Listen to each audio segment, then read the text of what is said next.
lost it.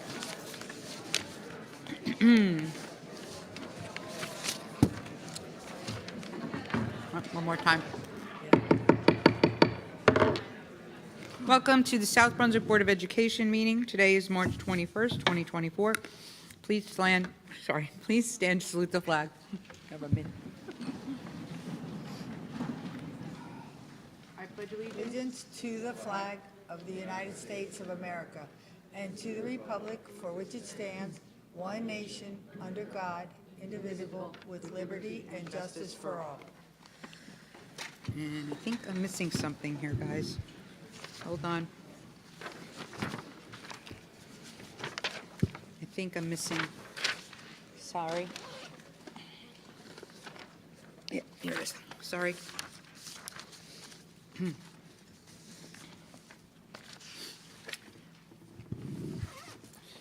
Okay. The New Jersey Open Public Meetings Act, NJSA 10-4-6, also known as the Sunshine Law, was enacted to ensure the right of the public to have advance notice of and to attend the meetings of public bodies at which any business affecting their interest is discussed or acted upon. The primary purpose is for board members to discuss and vote on board business. In accordance with the provisions of this act, the board secretary has caused notice of this meeting 48 hours prior, including date, time, and location, to be posted in the South Brunswick Public Library, the board office, filed with the township clerk, and communicated to the Home News Tribune and the Star Ledger. It is also posted on the district website. Mr. Pulaski, roll call, please. Ms. Julie Ferrara. Ms. Laura Hernandez. Here. Mrs. Deepa Karthik. Ms. Alicia Khan. Mr. Raja Krishna. Mr. Mike Mitchell. Present. Mr. Barry Nathanson. Dr. Smita Raj. Mrs. Lisa Rogers. Here. We have a quorum. Thank you, sir. I need to have a motion made to amend tonight's agenda, removing E, executive session. May I have a motion, please? Mr. Mitchell, move. Second. Dr. Raj, all in favor? Aye. Any nay? And that passes. Thank you. Next is the approval of the minutes. Mr. Pulaski sent out the minutes at the beginning of the week. Do we have any changes to the minutes? No changes to the minutes. Minutes stand and will be posted. Thank you. The next is the report of report of the student representative, DeFan Lee. All right, thank you. Good evening, everyone. Starting off with some news from the high school. As part of the evaluation process for the NJASC Standards of Excellence Award application that our student council hosted the student council from Cherry Hill East High School on February 28th. They attended a student senate meeting, toured the building, and had the opportunity to sit with our council to review our student government program. Today, student council from SBHS visited Cherry Hill East High School. We attended a student government meeting and also toured the building, learning more about the structure of the student government and the roles of the various committees. We will submit our final application in April and find out if we earn the award in May at the NJASC Awards Conference. Our annual Mr. SBHS Boys Pageant took place on March 15th, and it was a tremendous success, with more than 500 attendees. 10 contestants competed, and Aiden Silva was crowned Mr. SBHS, and many of our contestants won awards, ranging from Best Dancer to Mr. Legs. Yes, you heard that right, Mr. Legs. We welcome back hosts Dr. Negerol, Mr. Tulaszewski, and Mr. Dentler. A special thank you to Princeton Tuxedo for providing all of the formal wear for our contestants and hosts. They will also be offering a discount to any SB students attending junior or senior prom. If you missed the show in person, you can view it on VTN's YouTube page. Student Council may be excited for spring break, but we are already planning for student government elections and Powder Puff. Packets for both events will be released on April 2nd as we return from break. We'll also be preparing for our spring pep rally, which will take place on April 12th. The Viking Leadership Alliance has extended their food drive through the first week of April. Students can bring in non-perishable donations to their first block class. All donations will be given to Replenish, which is the Middlesex County Food Pantry. At their meeting this month, VLA members assembled over 150 birthday boxes to donate to Replenish. Many families who rely on food pantries are unable to get the ingredients for birthday cakes as they require eggs and oil. Boxed birthday cakes can be made using a can of Sprite to replace the eggs and oil. VLA included a disposable pan, a box of cake mix, a can of Sprite, a container of frosting, as well as a birthday card in each box. The National Honor Society induction ceremonies took place on March 5th and 6th in the SBHS auditorium, with parents, families, and special guests attending. We are incredibly proud of all our students, the achievements they have earned, and the values of SBHS and the National Honor Society that they represent. Congratulations to all our inductees. Subject area Honor Society applications have opened. Students who wish to apply may fill out the Google form, which is due April 1st. The Chess Club recently ended their 23-24 season with an impressive list of accomplishments and honors. The varsity team placed third in the league championship, first in the Capablanca division, and third in the mid-season tournament. There were also 4 students who earned individual titles: Ishan Sinha, Frederick Rajakumar, Harsh Anand, and Aman Invaturi. Congratulations to the entire team for such a great first season. DECA competed at the State Development Conference on March 5th, with 14 students advancing to the International Conference, which will be taking place in Anaheim, California in April. Congratulations to the following students: Pavan and Melvin for Entrepreneurship Team Decision-Making, Nishan and Nikhil for Sports and Entertainment Team Decision-Making, Hasika, Nishida, and Nishida for Integrated Marketing Campaign Service, Arjun, Rohan, and Advait for Entrepreneurship Startup Business Plan, Arya and Anwita for Entrepreneurship Startup Business Plan, Aditi for Retail Merchandising, and Sharanya for Apparel and Accessories. The SB Chamber Orchestra won a gold rating at the CJMEA Orchestra Festival on February 27th for the second year in a row. Congratulations and good luck to the Chamber Orchestra for their next competition taking place in April. The class of 2025 hosted the De-Stress Fest this past Wednesday. This event was a great success with booths hosted by various clubs. There were therapy dogs, snacks and drinks, as well as a Wreck-It room. The class of 2026 is hosting Bagel Fridays, selling bagels in the mornings tomorrow and on April 5th and 19th for $3 each. Junior and senior prom packet collection also started this week, and we are looking forward to celebrating both classes. That's all I have for everyone today, and thank you so much for coming. Thank you.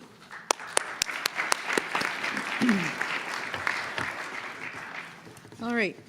Next order of business is the report of the president. Just a couple things for the board. As we all know, the 2025 budget has kept everyone busy. I know Scott's going to be detailing the steps taken, so I won't go into the details, but I believe it's important to know that this, for the board to know that the Senate Education Committee held a special hearing on the school funding formula, heard testimony from invited guests, including Scott Fetter and David Kowalski. Representatives also from various towns and members from New Jersey School Boards, New Jersey Association of Superintendents, Garden State Coalition, Save Our Schools New Jersey, et cetera. There was about 25 or so testimonies that were given to Senate Chair Senator Gopal, who heads up the Education Committee. On behalf of the Board of Education, I would like to thank Scott and David.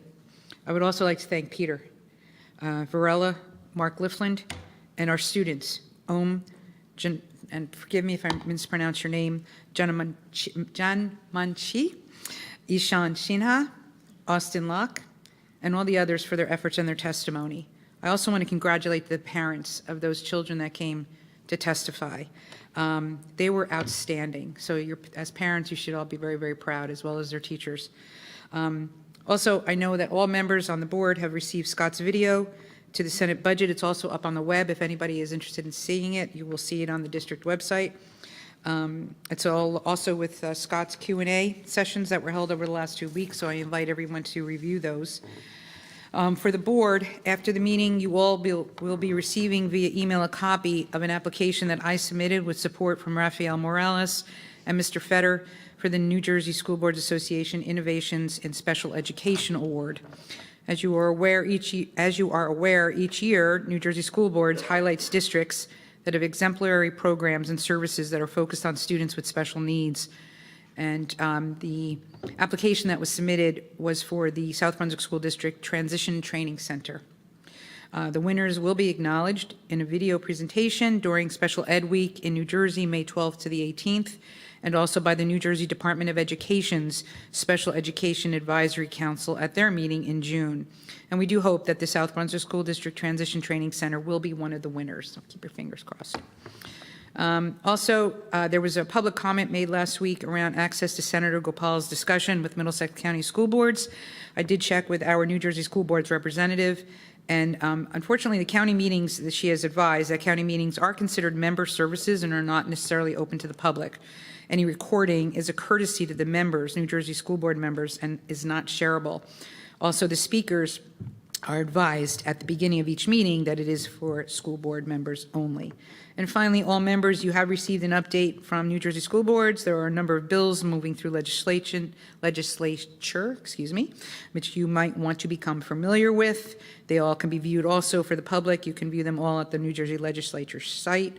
The various ones including that are included in the update were law enforcement in school polling places, update regarding the data in New Jersey Department of Ed's school performance reports, any special election proposals, the task force that is currently being studied and evaluated for school funding, as well as teachers' instructional certification regarding the elimination of basic skills for certified teachers. Please review those laws. If you have any questions, I recommend that you take a look and we can discuss offline.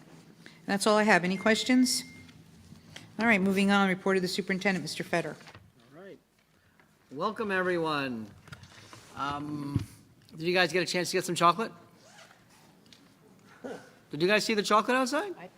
Did you guys not buy chocolate?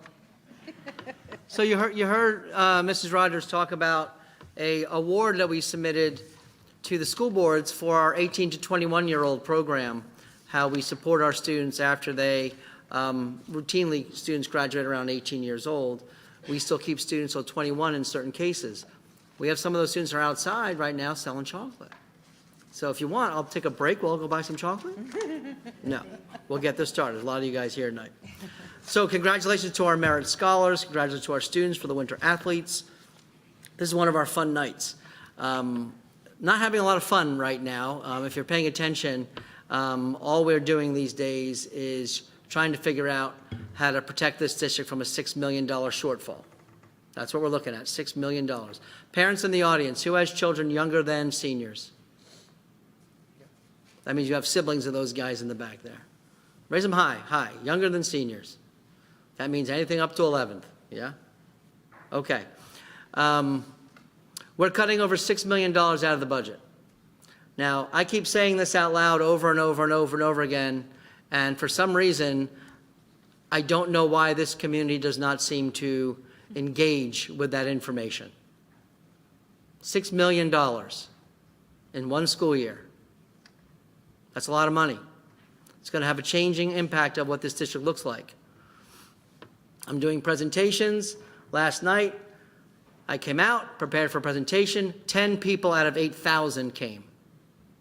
10. So what's going to happen, I can tell you how this is going to play out. I hope it doesn't work this way, but here's what's going to happen.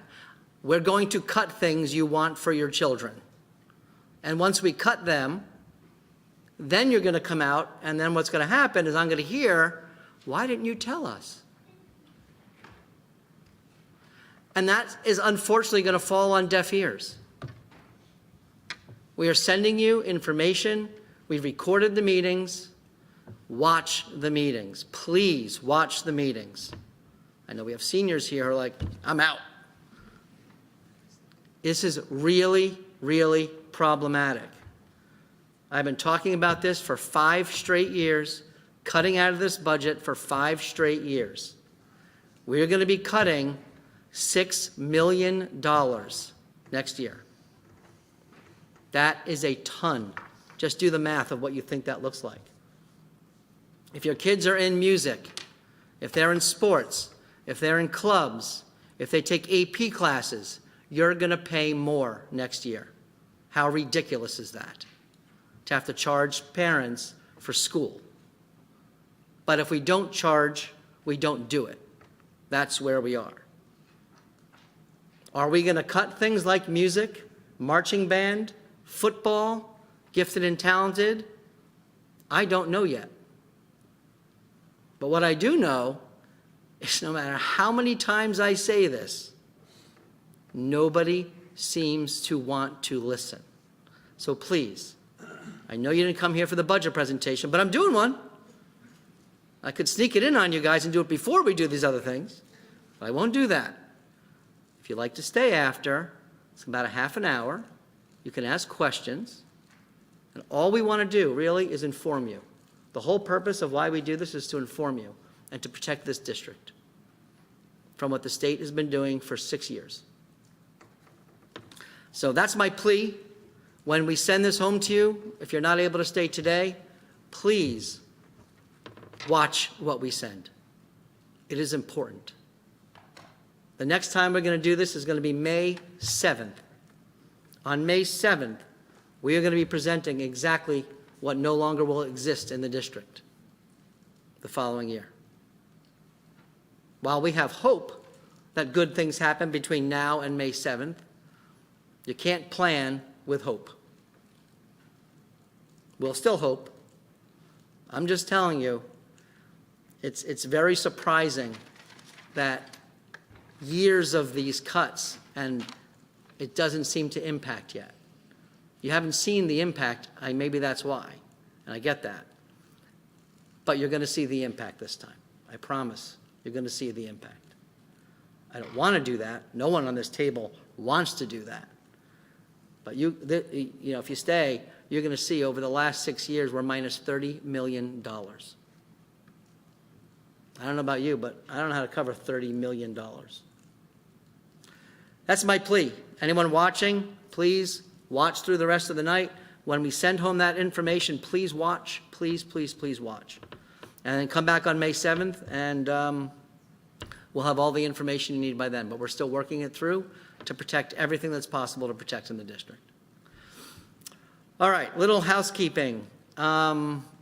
We are back in school on Monday, April 1st, after spring break. We used all 3 snow days this year, so we lost that day, unfortunately. We have spring break next week, so enjoy tomorrow. Kids, you're all coming to school tomorrow, though, right? Oh, wait, teachers, you're all coming to school tomorrow, right? Okay. Then we get a week. We can all use a break. I know everyone can use a break. So hope everyone's doing something fun. If you're not doing anything purposely exciting, just enjoy some rest and relaxation. Kids, I think there's no homework, right? No homework? All right, no homework. Don't do any homework. And I have 2 quick announcements we're going to make. I'm going to call up some people for that. Blair is going to come up right now. Blair's our Director of Professional Development and a bunch of other things that she's Director of. And she's going to talk a little bit about the art gallery, which is really awesome. Good evening, everyone, members of the board, those here tonight, and those tuning in at home. As Mr. Fetter said, I'm Director of Programs and Professional Development, as well as Supervisor for Art for kindergarten through 8th grade. I'm here tonight on behalf of Dr. Mammon, our Assistant Superintendent of Curriculum and Instruction, Ms. Kristen Laskin, our Art Supervisor for grades 9 through 12, and all of our K-12 art specialists. I saw Mr. Chow's in the audience tonight and Mrs. McMillan. We want to invite you to come out and join us at the 19th Annual Joanne Kirkus Student Art Gallery, taking place on Wednesday, April 17th from 4 to 8 p.m. in the main gym at the high school. We have moved into a bigger space. Shout out to Mr. Hendricks. He's here somewhere in the audience. There he is. John Harding, our Supervisor of Health and PE, and the PE staff at the high school for accommodating us. We are very appreciative. The Art Gallery is a time-honored tradition that celebrates select K-12 student artists who have shown exceptional talents in the visual arts. These student artists come from diverse cultural backgrounds, positively influencing their artistic expression. At the gallery, you'll see a range of themes and subjects, including identity, social issues, nature, abstract concepts, personal experiences, and more. You'll also see the different styles, techniques, and mediums that our student artists have experimented with. Because they bring their own perspective and voice to their artwork, shaped by their unique life experiences, beliefs, and interests, the gallery is a rich tapestry of artistic expression and one that always brings our South Brunswick community together. So tonight we'd like to give you a little sneak peek of some of the artwork that will be featured in this year's gallery. Thank you to art specialist Mrs. Rebecca Bufus from the high school for putting this video together. Enjoy.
quick round of applause for those artists up there. And thank you for your time. We hope we see you on April 17th. Thank you. All right, I have one more guest. Is it just one guest? It's always two guests. There's the other one. We have the Education Foundation here. These guys do amazing work, help raise money for the schools, and they're here to talk about I believe, a contest.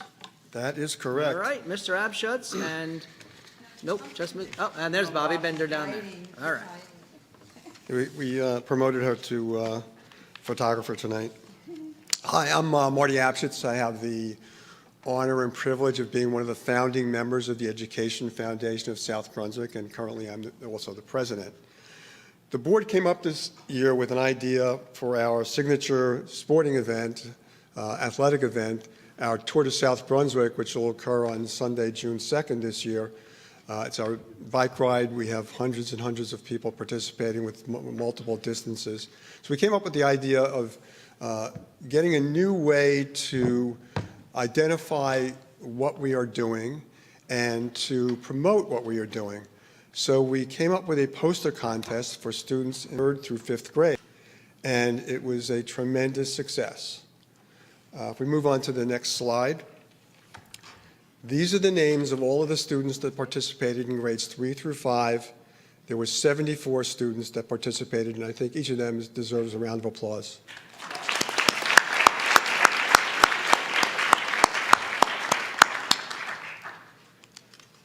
The board met and had a very tough choice to make among several terrific works of art. If we move on to the next slide, our winner is 4th grade Sarat Kasuri from Greenbrook Elementary.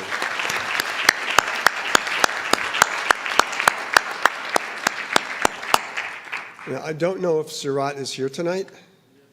Come up, please.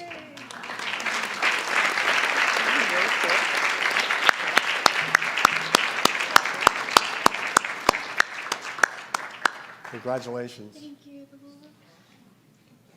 Let's smile for Bobby. So we have a whole package of goodies from the tour. This includes a framed version of Sarat's poster and a certificate acknowledging that she was the winner of this year's contest. So that's for you. We're not done yet. So let's move on to the next slide. This is Sarat's poster.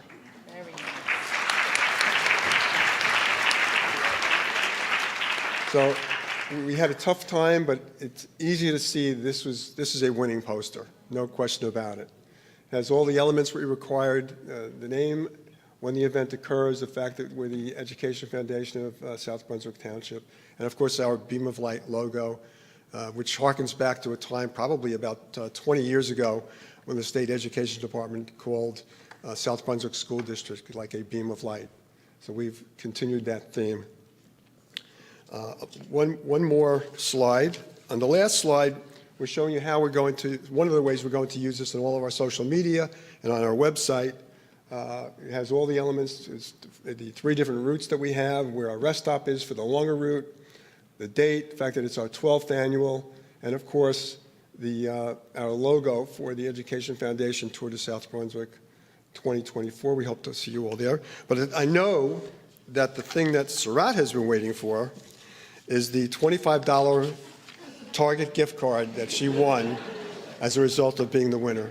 Congratulations.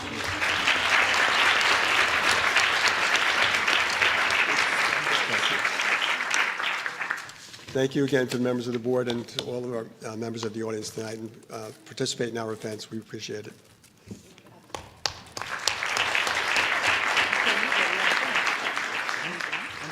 You're finished? No eating yet. All right. Thank you very much. And Sarat, I don't know if you're going to be a basketball player. Mr. Hendricks is going to keep an eye out. You're a tall young lady, beautiful young lady, and beautiful art, beautiful art. Thank you. Okay, moving on. Our next presentation is going to be by the Director of Athletics, Mr. C.J. Hendricks, for the Winter Athletics Awards.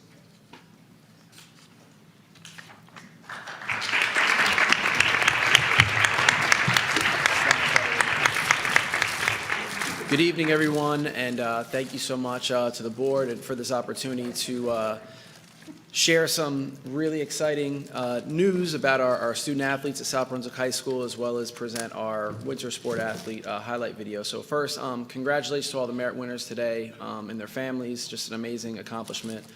So, all the best to your future endeavors with this accomplishment. Today's special, not just because we're going to be recognizing our winter sports athletes, but because a main piece is because of the guests that I have standing right to my left.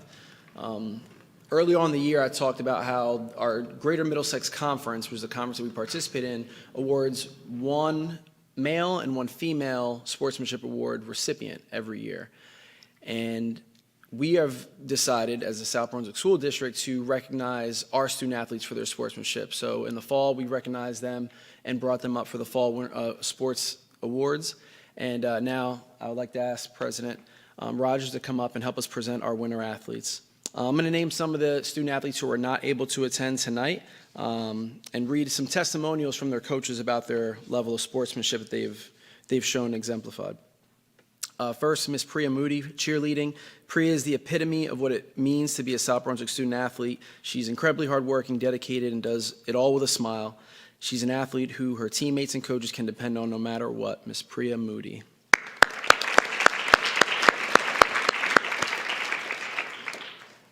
Dylan Fejo, ice hockey. As a freshman, Dylan showed nothing but good sportsmanship towards his teammates and his opponents. Dylan treats everyone with respect, and his coach has seen him firsthand give words of encouragement to other teammates on multiple occasions, even when he thinks no one is watching. Congratulations for Dylan.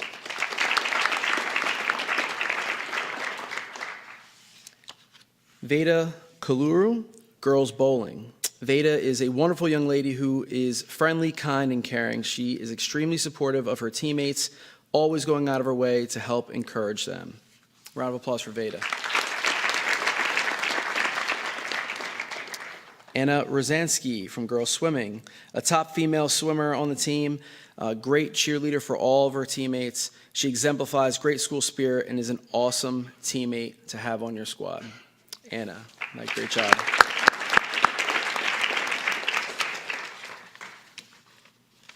Next up, we have Bretton Lynch from boys basketball. Thank you. Bretton has carried himself with true class all season. He works hard, never complains, and serves his teammates with selflessness all the time. Congratulations, Bretton.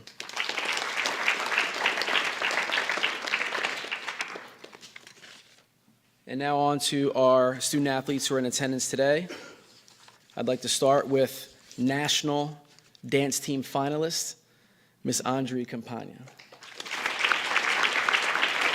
Andre was injured at our first competition and remained supportive of her teammates, as well as upholding her true duty and staying on top of her cleaning and clarifications within her routines, even though she could not dance full out. She sits in front of her team and cheers them on wholeheartedly whenever they perform, and she is a model of great sportsmanship for all. Congratulations, Andre.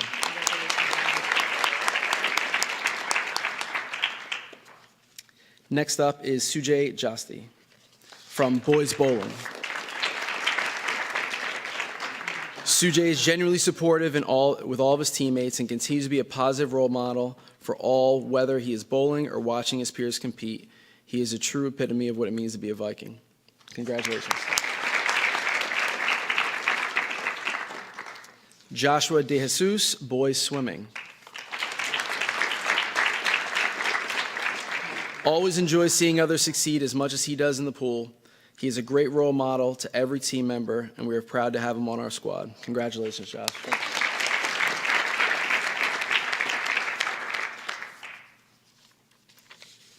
Next up is Matt Pierre, boys winter track.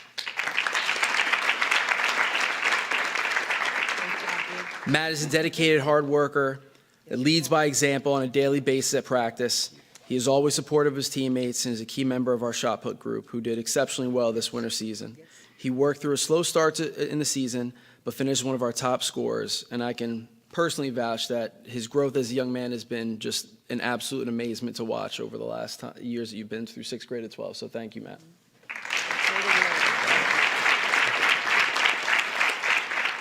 Next up is Jalen Poku, girls winter track. Jalen is a great teammate and leader who has a great work ethic. She demonstrates a positive attitude and helps bring her teammates together always. I'm also happy to say that Jalen was one of our representatives at today's Spring Sports GMC Sportsmanship Summit, which brought together the top student athletes throughout our schools, and was able to represent the girls track team for the spring season. Congratulations.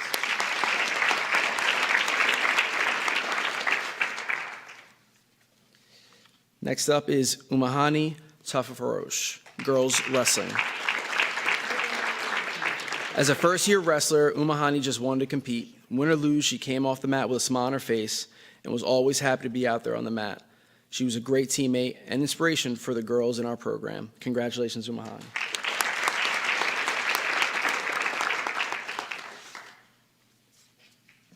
Next up is Christopher Andon, boys wrestling. Win or lose, I think Chris hugged every one of his teammates after their match, and I once even saw him introduce himself to an opponent. After everything that he's been through this year, he's always done it with true pride in himself and in his family. It's not just what he did on the mat, it's what he did off it, and he really exemplified what it means to be a Viking on and off the mat every single day. Thank you, Chris.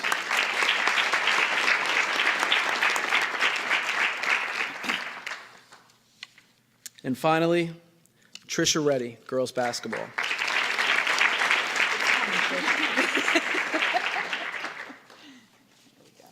Trisha is one of the most positive people in our program, whether it's at practice or in games, whether it's shots that they're falling or not. Trisha's dedication to the team and her craft never wavers. She is an exemplary student athlete, so much so that tonight I am proud to announce that she is the recipient of our NJSIAA Scholar Athlete Award that only is bestowed to one student athlete in the entire school each school year in New Jersey. So we are so proud of not just what she's done on the floor, but most importantly in the classroom. Best of luck and continued success, Trisha.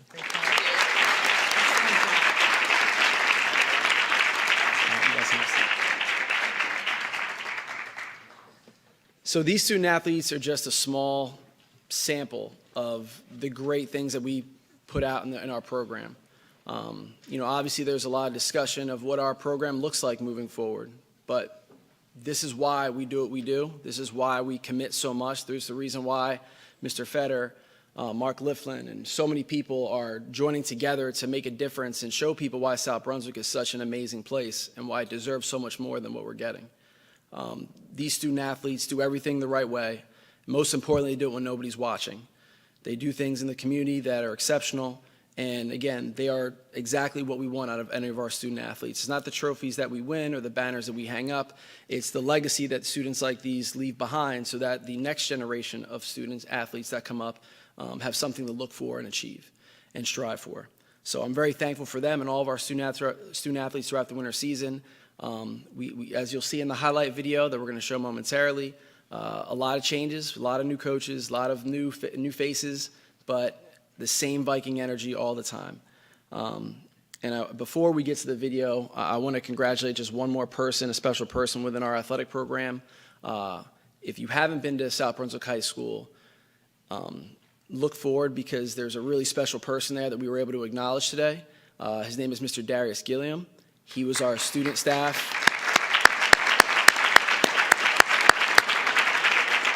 He's our support staff person of the year. Darius is just an amazing person, and I would be remiss not to acknowledge all the hard work that he does for our athletic program. His job during the school day is just next level, and the fact that he asks every day what can he do for our athletic program when he shows up is just, it's inspiring. And I see the impact that he makes on our kids in the school day. I see the impact that he makes on our student athletes, the way he makes them feel, the way he remembers their names and their faces and what sports they play. So I just want to, in front of the South Brunswick community, in front of our board and superintendent, just congratulations to Darius on just an amazing accomplishment and recognition.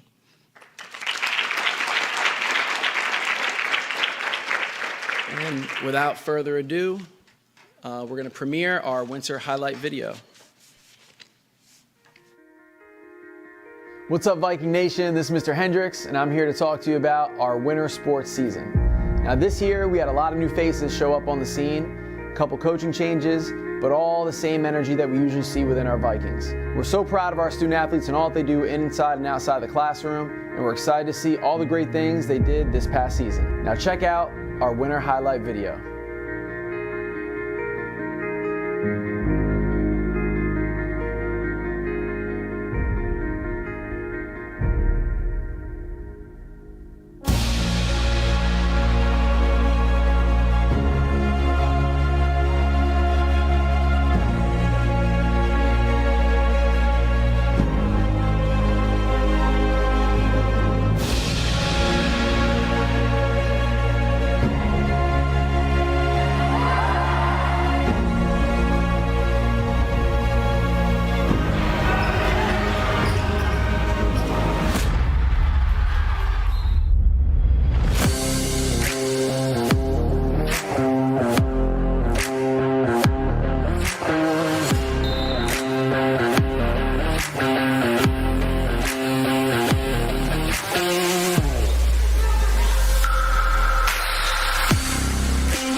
Thank you for checking out our winter sports highlight video for the 23-24 sports season.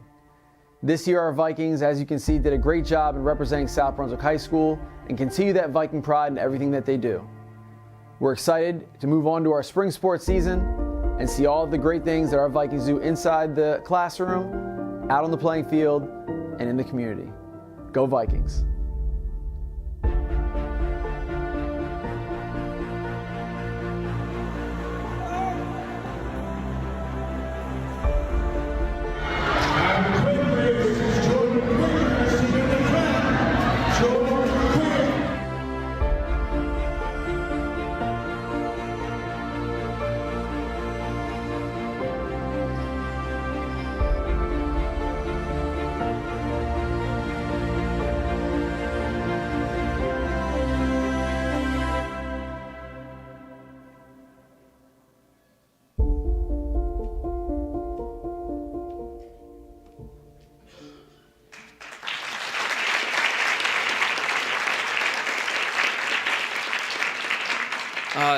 Special thanks to Kim Ryan, Kathy Ahern, again, heartbeat of our athletic program, all of our coaches, support staff, nurses, trainers, grounds crew, custodians, everybody across the board. It really is a team effort. What you saw just now are not wins and losses. They're experiences, they're memories, they're things that our kids hold on to for the rest of their lives. And these are things that they had the opportunity to do in South Brunswick School District. So South Brunswick community, I implore you, I ask you, I beg of you, make sure that your voice is heard so that these memories, these experiences don't get lost and our next generation of Vikings get a chance and opportunity to enjoy them.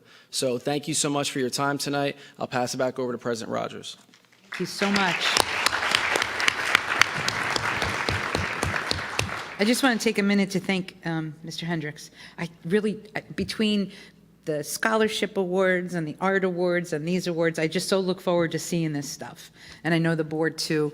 And to the students that are the recipients of this year's awards, congratulations. Just remember, what you do off the field, off the court, out of the pool, off the alley, is more important than what you do on. Your commitment to your sport, your commitment to school, your commitment to your family is just as important. Carry those values that Mr. Hendricks just mentioned throughout your life, and you'll do wonders. So congratulations again on behalf of the board.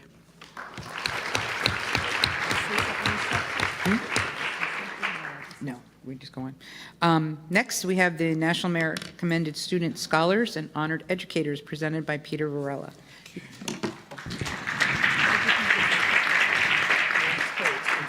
All right, good evening, ladies and gentlemen, and great presentation, Mr. Hendricks, and congratulations to all of our student athletes.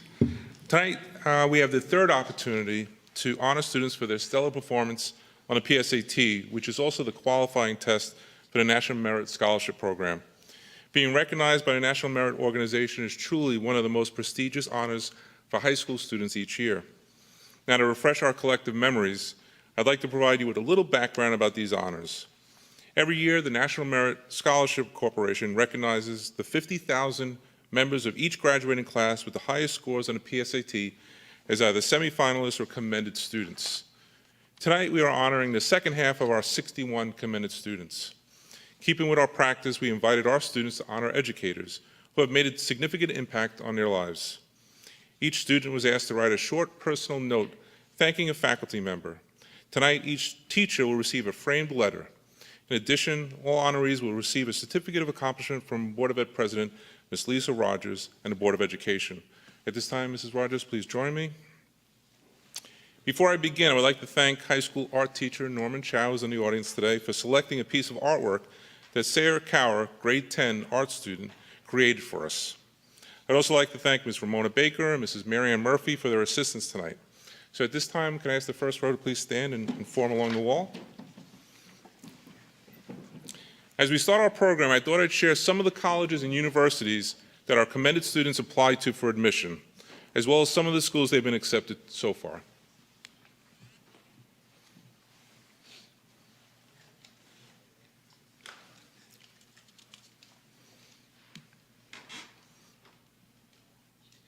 Some of the colleges they've been accepted to.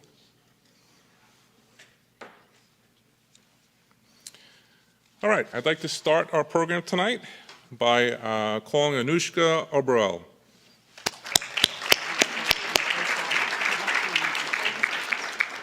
This upcoming fall, she plans on majoring in computer science, and tonight she will be honoring Mr. Stephen Schiff, a member of the high school math department and chair of the computer science department, who cannot make it tonight.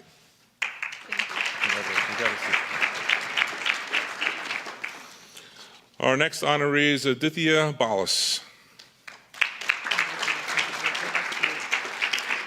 This upcoming fall, he plans on majoring in economics. Tonight, he is honoring Kimberly Greenberg, a retired member of the high school social studies department.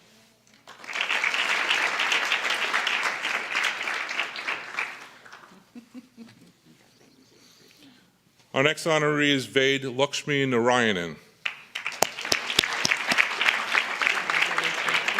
This upcoming fall, he will be majoring in electrical engineering. Tonight, he's honoring Ashley Dalrymple, a member of Crossroads South Language Arts Department.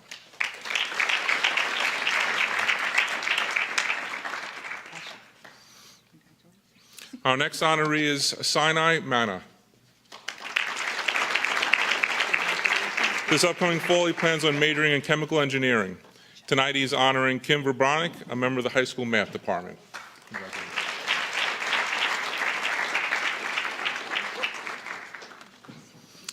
Our next honoree is Frederick Rajakumar. This upcoming fall, he plans on majoring in physics. Tonight, he is honoring Timothy Burnett, a member of the high school science department.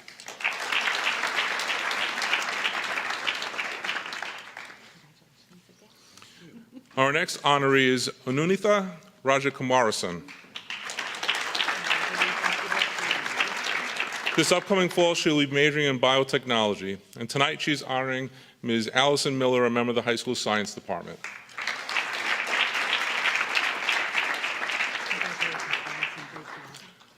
Our next honoree is Harini Rajesh.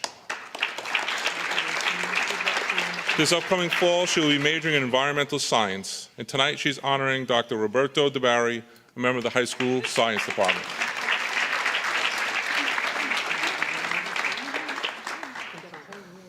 Our next honoree is Pablo Ramirez Garcia.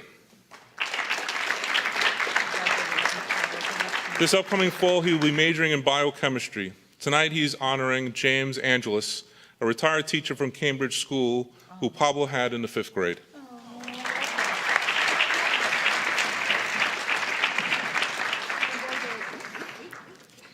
Our next honoree is Kushi Ramtiki. This upcoming fall, she will be majoring in biology and pre-med. Tonight, she's honoring Donna Marine, a member of the high school nursing department. Congratulations, Donna. Good job. Our next honoree tonight is Ayush Sunkaran. This upcoming fall, he will be majoring in computer science. Tonight, he is honoring Robert Henning, a member of the Monmouth Junction School's physical education department.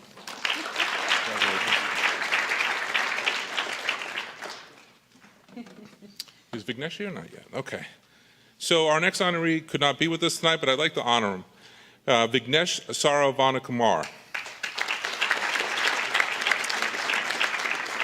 He will be majoring in computer science, and tonight he will be honoring Michelle Kleinman, a member of Crossroads North Language Arts Department. Congratulations, Vignesh.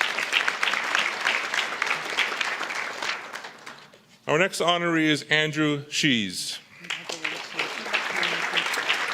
This upcoming fall, he will be majoring in mechanical engineering. Tonight, he's honoring Norman Chow, a member of the high school art department. You do this stuff? Okay. All right. Okay. Congratulations. All right. Our two next honorees cannot be with us tonight, but I would like to honor them. Our first honoree is Pranay Shah. This upcoming fall, he will be majoring in economics, and tonight he will be honoring Chilla Mathi, a member of the high school English department. And Sarah Shahed. This upcoming fall, she will be majoring in economics, and tonight she will be honoring Shannon Midlarski, a 5th grade teacher at Constable. Congratulations to both of you. Our next honoree is Navika Sharma. This upcoming fall, she will be majoring in biology, and tonight she's honoring Gordon Barnes, a member of the high school math department.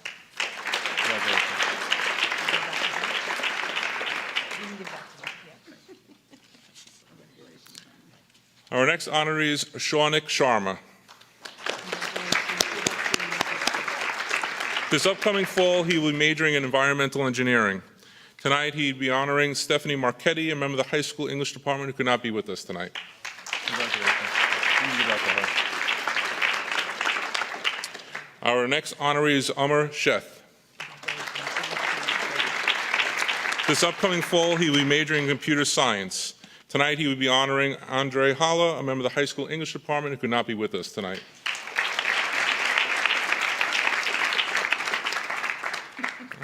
Our next honoree could not be with us tonight, but I would like to honor her. Her name is Sonia Shetty. This upcoming fall, she will be majoring in business, and tonight she will be honoring Justin Negravel, a member of the high school social studies department and chairperson. Our next honoree is Haya Solanki. This upcoming fall, she will be majoring in biology. Tonight, she will be honoring Danielle Servilio, a member of the Crossroads South Science Department.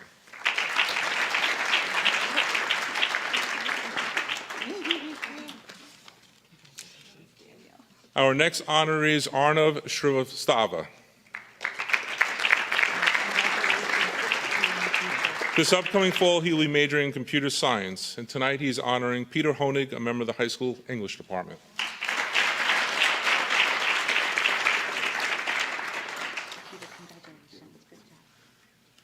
Our next honoree is Vaibhavi Srivastava.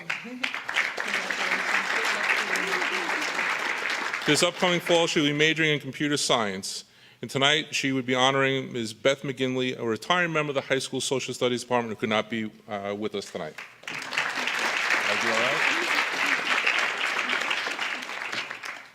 All right, our next honoree is Kevin Sue. This upcoming fall, he will be majoring in computer science. Tonight, he is honoring Susan Goldfarb, a member of the high school science department. Kevin.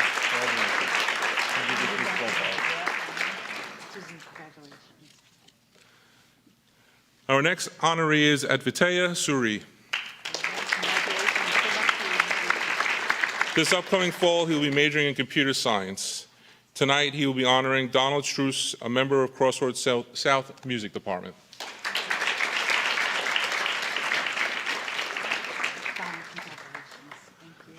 Our next honoree could not be with us tonight, but I would like to honor him. Ram Charan Tala. This upcoming fall, he will be majoring in computer science, and tonight he will be honoring Stephen Trainer, a member of the high school math department. Congratulations. Our next honoree is Taurani Taneja. This upcoming fall, she will be majoring in psychology. Tonight, she's honoring Kathleen McMillan, a member of the high school art department.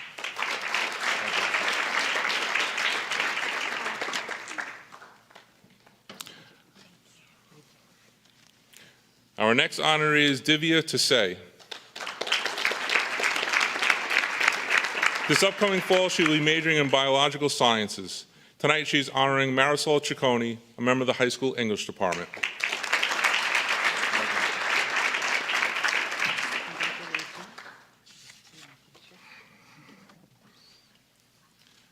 Our next honoree is Rashawn Tilva.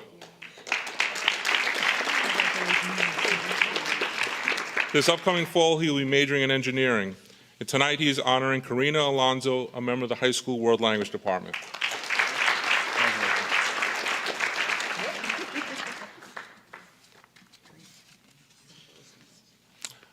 Our next honoree is Isha Vigneshwaran.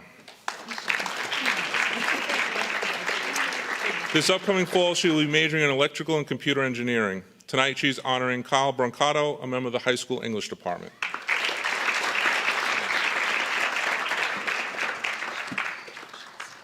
And last but not least, our next honoree is Arav Yadav. This upcoming fall, he will be majoring in computer science and finance. And tonight, he's honoring Wilfredo Rivera, a member of the high school English department.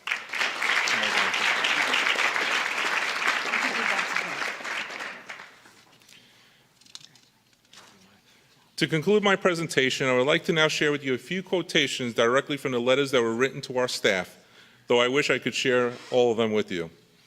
Students wrote, "Your enthusiasm to teach coupled with your encouraging nature is a joy to all.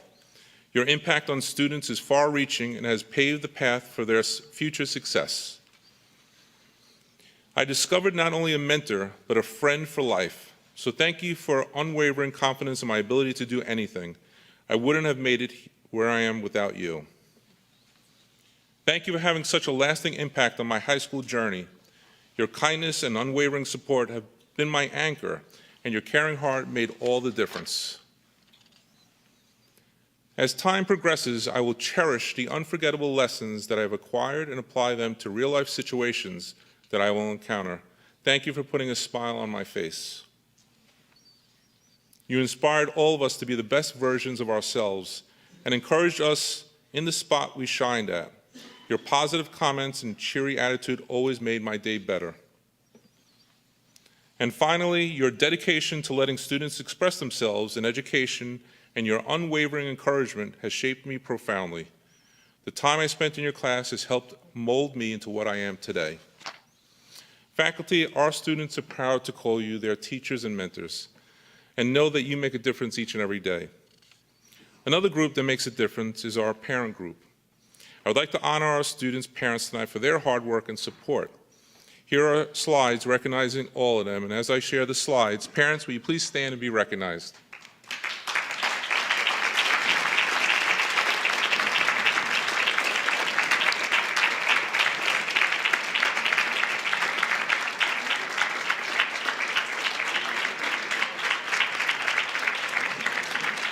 Thank you, parents. And finally, we have a truly talented group of students being honored tonight. It's important to note that they are just not high achievers when it comes to the PSAT. They are effective leaders, talented musicians and artists, accomplished athletes, and much, much more. Again, congratulations, commended students, their honored teachers, and their parents. As I turn the microphone back over to Mrs. Rogers, please join me in one more round of applause for all of them.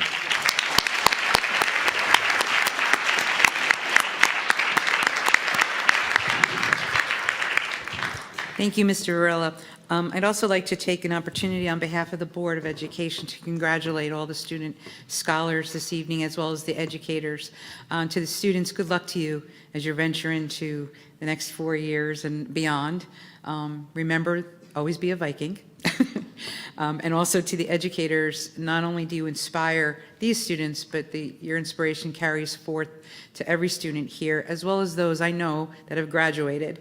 They talk about many of you many times, so thank you to the educators, as well as to the parents. Again, thank you for supporting your children, not only the student scholars, but the athletes as well, for everything they do. It's hard work. And the parents, when you're behind them, they know that you're supporting them. It makes it a little easier on them. And also, I just noticed one or two of you pointing to your names up there. It's kind of cool to see your name, isn't it? You took a picture. Not many times you get to see your name up there. So again, congratulations, and the best of luck to all of you.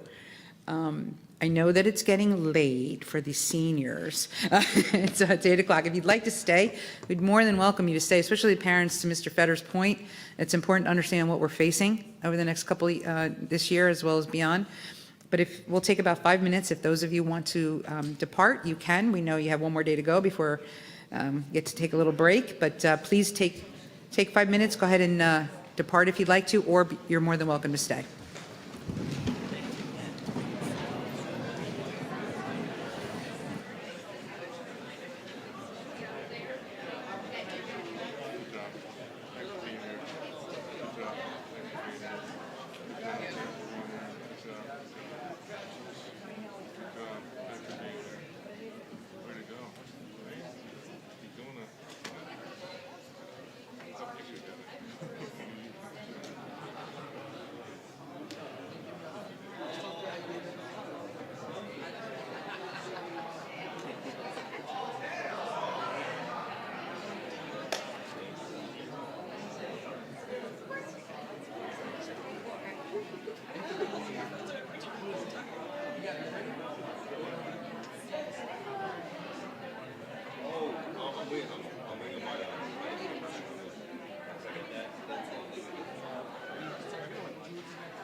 Well, just let them. Yeah, I know. Okay. Okay. 30 seconds.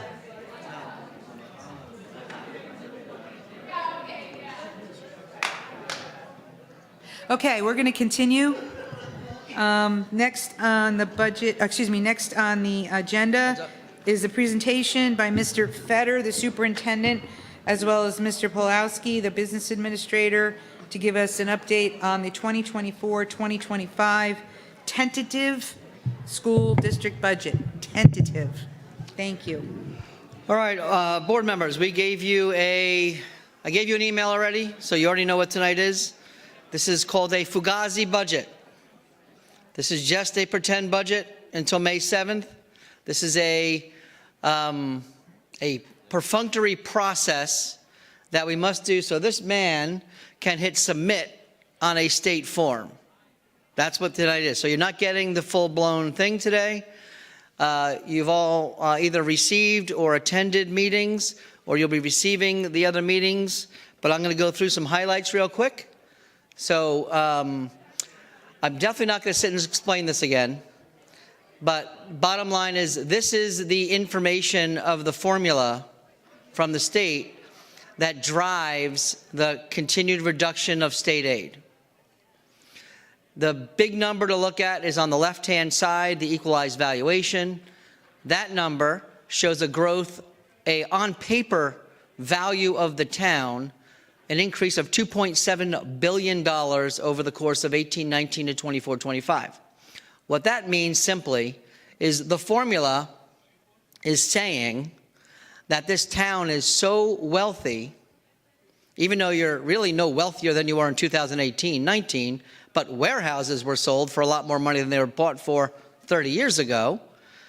On paper, your number grew so high that if you look across the 2019-20 line, you will see right above it in local fair share, the formula said in 18-19 that the town should be giving the school $110 million in tax. This district was collecting $108 million, so it was pretty close. Not really much of a difference. We didn't lose any money that year. The next year, in 2019-20, the town became more wealthy by $1.3 billion overnight. Congratulations to the town of South Brunswick. It's fake, it's nonsense, but it is the formula. Now look across, and you'll see that in 1 year, according to the state of New Jersey, the taxes should have gone from $110 million to $128 million. Now, just so you know, 2% of tax is about $2.5 million. So they're basically saying the town, the school district should have taxed families about 9 or 10%, 8, 9%. But you weren't legally allowed to do that. So every year, it just went through this crazy process. You can see in 21-22, all of a sudden, we were close. We went down from 129 million to 121 million. So very sorry to say that from 2021 to 2022, you guys became less rich. You became $500 million poorer as a town. Explain that one. Then, by the time 24-25 came, now you've gained another $2 billion, therefore causing a gap of $17 million. That gap is the continued reason why we are going broke. Okay? This puts us into what we call a deficit model budgeting, where we're always cut. Then you have the 2% cap, which only allows you to raise tax by 2%. I've said this for 5 years. I'm sure you're all well versed in this, so I'm going to keep moving. This, just so you know, the law for SFRA, the School Funding Reform Act formula, was from 2008. In 2011, they came up with the 2% cap. Those two things are not meant to merge together, but they are both laws of the land. In 2017, they instituted S2. All of these things together are the problem. And I say this at every meeting, regardless of what some people want to say on Facebook for their own reason, whatever it is, to spread disinformation, that is the only reason why you are losing money. There is nothing to do with the board, the administration, or anybody. It is strictly a formula that has nothing at all to do with school. Nothing. So the good thing, the best thing that you've had going for you so far is because on paper you collect more tax, which you don't collect any more tax, by the way, you only collect 2%. You wind up spreading money all over the place, so your taxes haven't gone up. And I'll show you some more about that in a second. All we do with budgets, we don't get to do what we can do at home, right? If you don't have enough money to do something, you can take out a credit card, you can take out this, you could do that. We have to budget to a zero. However much money you have in the books, you have to spend all that money and get to zero. You can't spend more, and you can't really spend less. You have to be at zero. That's the rules. So here's what it looks like after all of this time. In 1819, we received $24 million of state aid. This year, we're going to receive $14 million of state aid. That's $10 million. I'd love to see how any business can operate with $10 million less with no ability to raise revenues in their company. At the same time, every single year, we run into the 2% cap problem, which is to roll over our budget to do what we're doing today, tomorrow. It costs us around $6 million. Well, we're only allowed to get $2.6 million, or 2%. So that causes a $3.5 million gap every year. So add $3.5 million every year, plus the $10 million, the district is currently operating with $30 million less money than it did in 2018-19. And yet you still have people who want to blame this group of people for why this is a problem.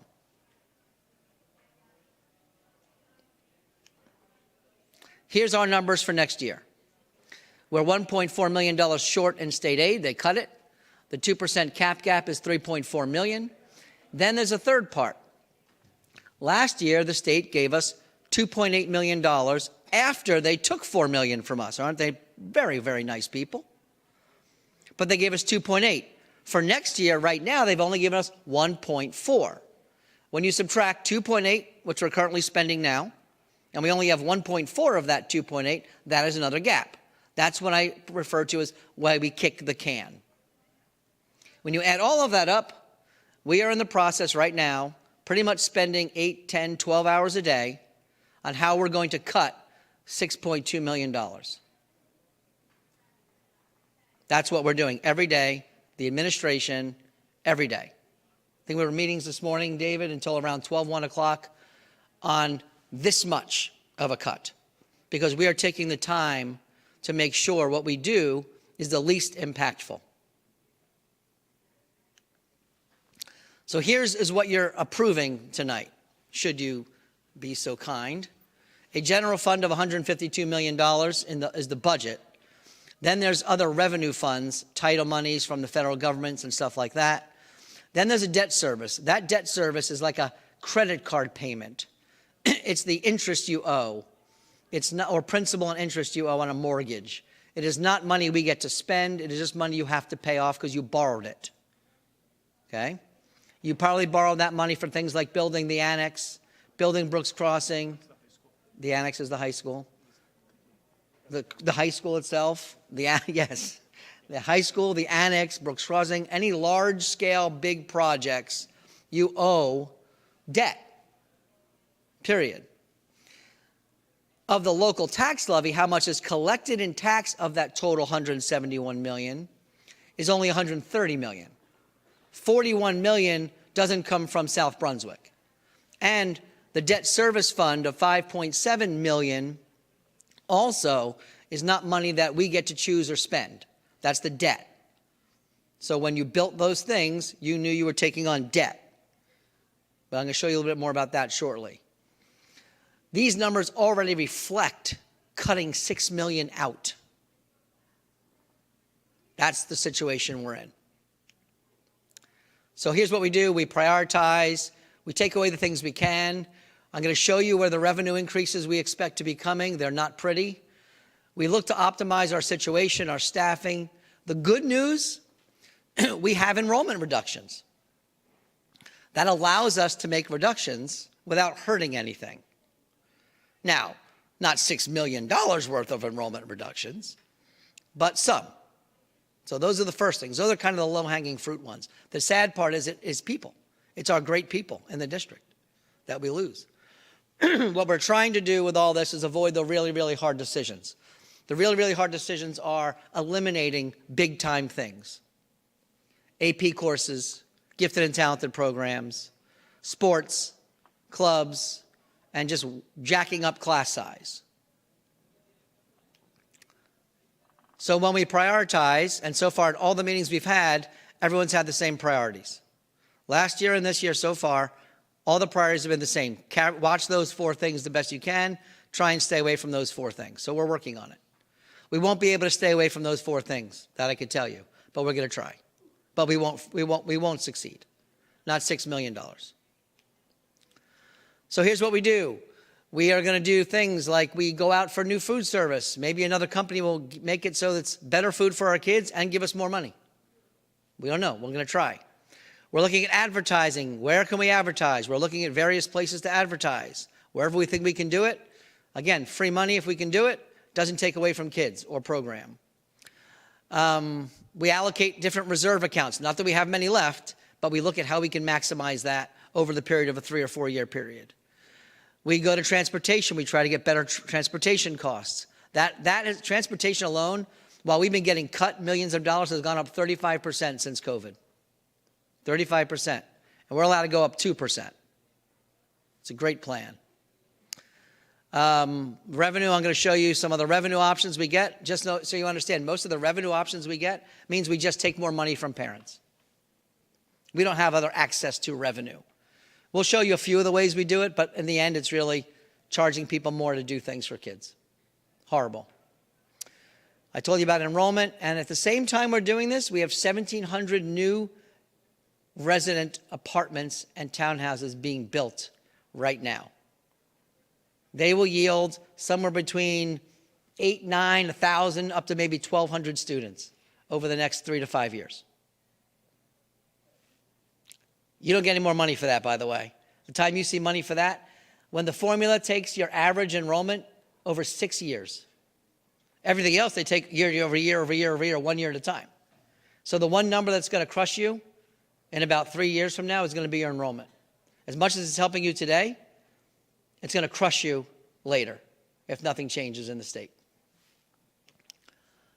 So we're working to avoid the cuts to academic program, like I said, mental health, try to keep our safety and security. But I don't think we're going to be able to keep all of our safety and security. I don't. Yet that's everyone's priority, but I can tell you, I don't see it. I think we're looking for a $200,000 to $300,000 cut just in that one department next year. Academic sports and behavior management supports. That's an area, like I said, if we don't control the behaviors of kids, and it's out of whack, I can tell you that, in the profession, not just South Brunswick, they'll never learn. So if we cut money there, it's going to just be more not great. So here's what we're facing. This is reality. You're going to have, I'm telling you, you're going to have increased class sizes. Anywhere from 6 to 5, 6, 7 more kids in a class next year. I hope you all heard what I'm saying. The people that are sitting home, I hope they're listening. This is what's happening. Don't want to hear next year, hey, why is my kid's class so many kids in it? You don't get to ask me that next year. You can ask me that this year. Less support for behavior, HIB, family communication. Let me explain that. When we cut administration, which we will, which we are doing next year, we are currently planning on cutting administration. That means there will not be enough people to get back to people. When a parent has a question, they will wait. When we're dealing with an HIB or some kind of issue, it will wait. This is the way this works when you cut $30 million. If we can keep everything in extracurricular, we're going to try. We'll see. Certainly not growing it. Large amount of certificated staff are going. Now, we've told the staff this already, too. We're going to lose non-certificated staff. You're going to lose people that help clean the buildings, people that answer the phones, people that support kids at lunch. You're going to be losing a lot. The numbers are going to be larger than you're thinking they are. Worse than everything else, we cannot even think about what we should be doing better for kids. All we're thinking about is how do we cut the least impactful things, not how do we make the district better. How many years does any organization survive when all you do is cut and you never can think about improving yourself? Most businesses are out of business if that's the way they operate. And if we were a business, we'd be heading in that direction, I can tell you that. The nothing new is what kills morale of people that are here in this field to do great things for kids. I mentioned to Evelyn the other day. Evelyn, if you don't know, is our director of curriculum instruction. And I said, Evelyn, next year it'd be great to look at our career academies and see if we can expand. Directly out of her mouth, with what money? How do I then ask Evelyn to lead a team of kids and parents and teachers down a pathway where the answer is irrelevant? What does that do to people? That's like me going to shop at Rolls-Royce and look at all these beautiful cars and then buy my car at Honda. Guess what I don't do? Shop at Rolls-Royce. Waste of my time. So let's be honest and clear about this so everyone hears it. When they complain, it's fine, complain. I'm okay with being complained to. But I don't think they're even going to know what happens until next year when the fee just comes out. That scares me. The apathy scares me. Lunch prices are going up. I don't know how high yet. Probably whatever the legal limit is, to be honest. If you're currently paying or you want your child to be in a sport or club, they're going to pay a lot more next year than they pay now. I don't know how much more, maybe even as much as 50%. Your kid is in an AP class, you're now going to start paying again for it like we used to. Could be as much as $100 a class. That's what we're facing. AP classes cost the district a lot of money. And you still will be paying for the test on top of that money. Late bus, going to start paying a fee. Rec now has to start paying to use our facilities.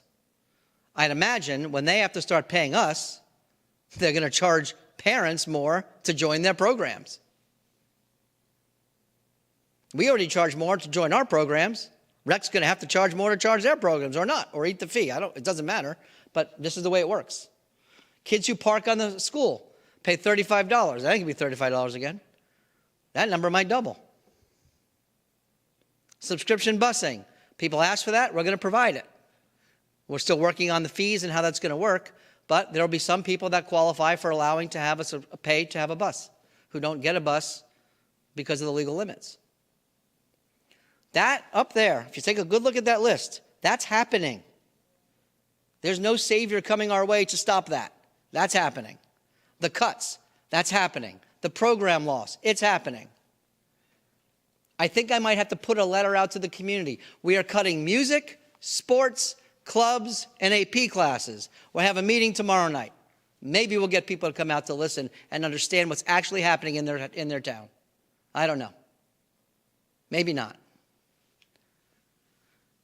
Bizarrely, we have really good news in one area. This is it, taxes. Here's your current taxes for the last 6 years. For the last 6 years, your tax bill, which is 60% school and 40% other, is a minus $54 for the average home. The average assessed home is a $200,000 home on paper. When you look at your tax bill, it'll tell you how much your house is assessed at, and you can follow your bills for the last 6 years. And if you have a house that's assessed at exactly $192,000, you should be paying $54 less than you paid in 2017-18. Even better, we're about to lose, remember I talked about that debt service, that debt? We're about to lose $5 million in the 25-26 year. That's like what happens when you pay off your car. You no longer have the payment. You pay off the house, there's no more payment. We're about to pay off $5 million of that debt that the township borrowed way back when. Let me show you what that means.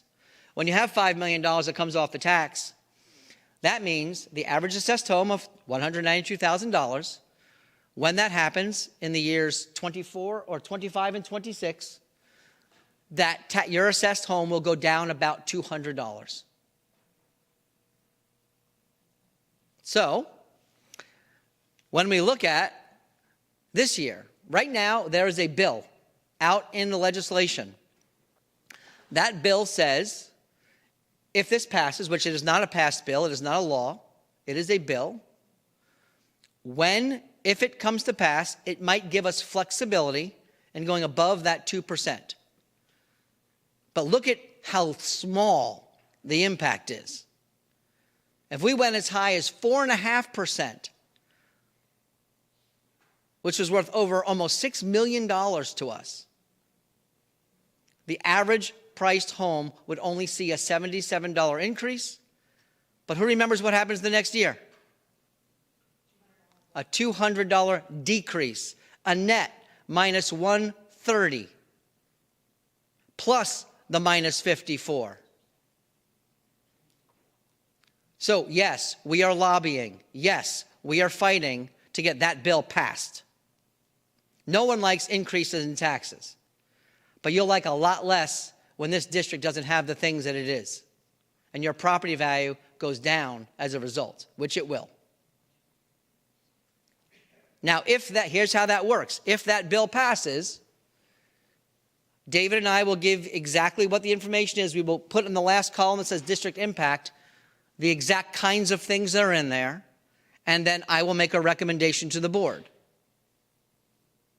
to what we believe you should tax, depending on what the law says. You will then vote. You have 9 members, 5 wins. That's how it works. This is not a township vote. It is not a mayor or township council vote. It is a school board vote. You are all elected. You will make the decision. We are fighting in the Senate, in the Assembly. We are doing everything humanly possible to try and stop this from happening. But no matter what they give us, I can tell you, there's going to be damage. I don't expect them to solve our $6.2 million gap. I just told you recently what's been going on. There are different bills out there.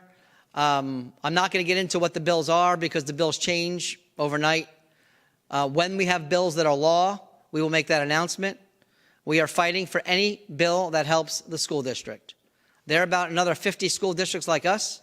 Many are much worse than us because they don't have the enrollment reduction. I was speaking to a district in our county on the way here today, and they're in the middle of cutting $8 million, and they have enrollment increases.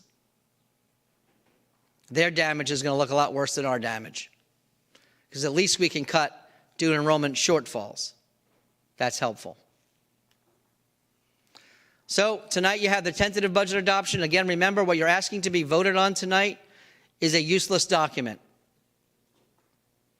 If it was up to us, we would have submitted something that says, no thank you, you can figure this out. We were going to do a staff survey, community survey, possibly students, to find out if our priorities are mixed up, as well as getting a little bit more specific about that. We're going to keep watching the bills. We're going to do all this reduction. We're doing it every day right now. That's what we're doing. We're trying to get to 6.2 million. And May 7th is the last budget. On May 7th, to reiterate, we will be telling you all of the cuts specifically.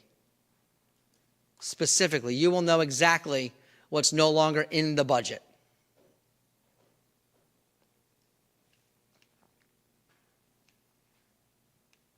And then all this, which is just what I write every year. Questions? Fetter from the board. Mrs. Fetter? I'm Mrs. Fetter. Mrs. Ferrera, sorry. Scott, do we have any hope of stabilization aid at this point for the budget for next year? Don't want it. There's always hope. Okay. But again, can you explain that stabilization aid is just a one-time? If he's not on my list, you saw that stabilization aid is a problem for next year because they gave it to us one year, but they only gave us half of it for next year. So every time they give that as a solution, it just kicks the can to the next year. You'll never get out of this problem. Difference between S2 funding and stabilization, or are they one and the same? No. Completely different. Stabilization aid is the bill that they write to say, we'll give you money because we took your money. Okay. But the difference is S2 takes away state aid, which is permanent money, to give you one-time money. And S2 this is the last year of S2. But we don't know what that means. We don't know that for sure, but based on the S2 law, it expires. Whether or not they come back and do something different is to be seen. Any other questions? Yeah, Mrs. Hernandez, if I say it right this time. I actually have two questions. So the first time we're going to hear about the exact cuts, is that going to be the same time we have to vote on the budget? The public will hear for the first time on May 7th. So the public The will- Finance okay. Committee will be meeting prior, and then when we're ready to send that to the full board to acknowledge, you'll get like a very clear layout of what it looks like. Okay, good. So just so the public knows that that's not going to be the first time that we're hearing about. Not the board, Oh, no. not the board. Okay. And then the second question is if we lift the cap, whatever you vote on, whatever the budget you and Dave come up, is that a one-time lift or? It just becomes your new tax base. It does become your Yep. tax. It's base. permanent, so it just becomes your tax base. Okay. So if your tax base goes up $17, if your tax base last year was 100, and this year goes up $17, your new tax base is 117. But the following year, can it go, is that 2% caps now put in place on that new tax base? Depends on what they write for the law. Okay, that's If the what I law figured. if the law provides a one-year flexibility, Okay. then it goes right back to the other existing law. Okay, If they change the law completely, so the reason I don't ever give a firm answer, I kind of tap answer on these questions, I don't know the answers. no, I mean, that's kind of what I figured. Yeah, I kind of we don't figured know. it depended on how they wrote the law. Okay, thank Yeah. you. Any questions? Ms. Karthik? Scott, could you please explain why do we need to adopt this Fugazi budget just to hit the That's submit? pretty good, Deepa. That was well done. It's going to be the new, it's going to be the name of the. Because the state feels that they can take as much time as they want to mess around with money, but they feel we have to give them a budget that they can make sure is at least in line. So what's happening in all the S2 districts, we didn't do it this way, but we could have, is they're literally writing a number that says, in our case, minus 6.2 million in red, you figure it out. In other words, they're not doing their budgets. They're not doing your budgets. They're submitting, county superintendents are telling districts in that situation, they're just submitting a budget that gets to zero so he can hit a submit. That's it. We have till May 7th to adopt a budget.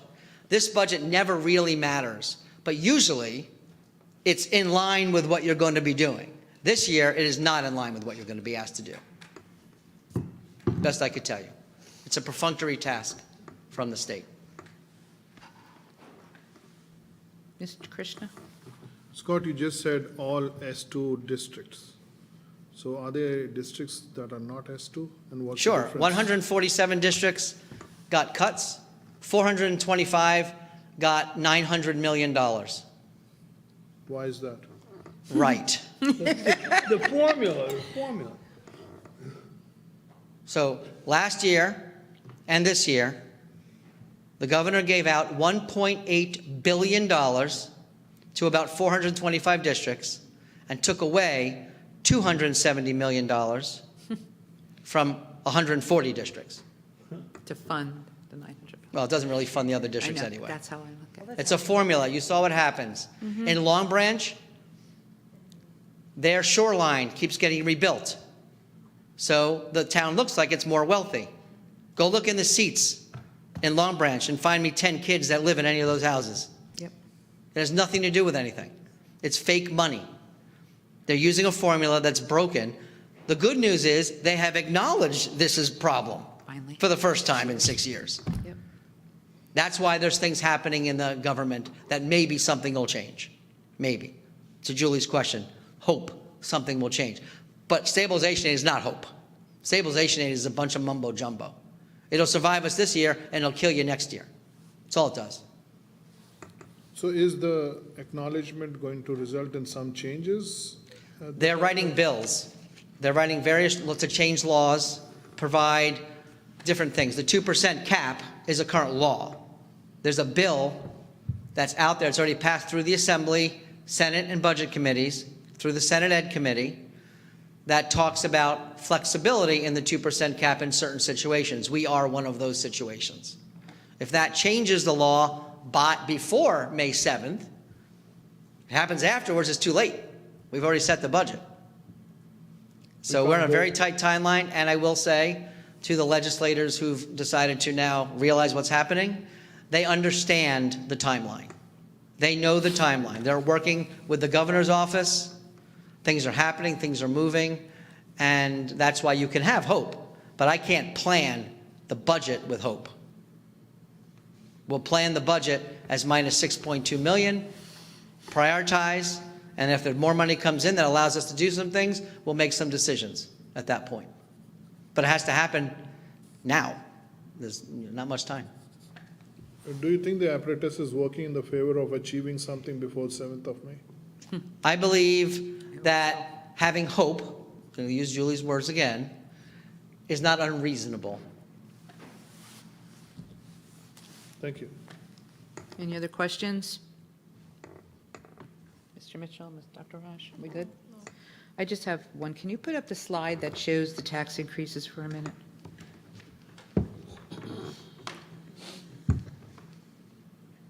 That one or the one before it?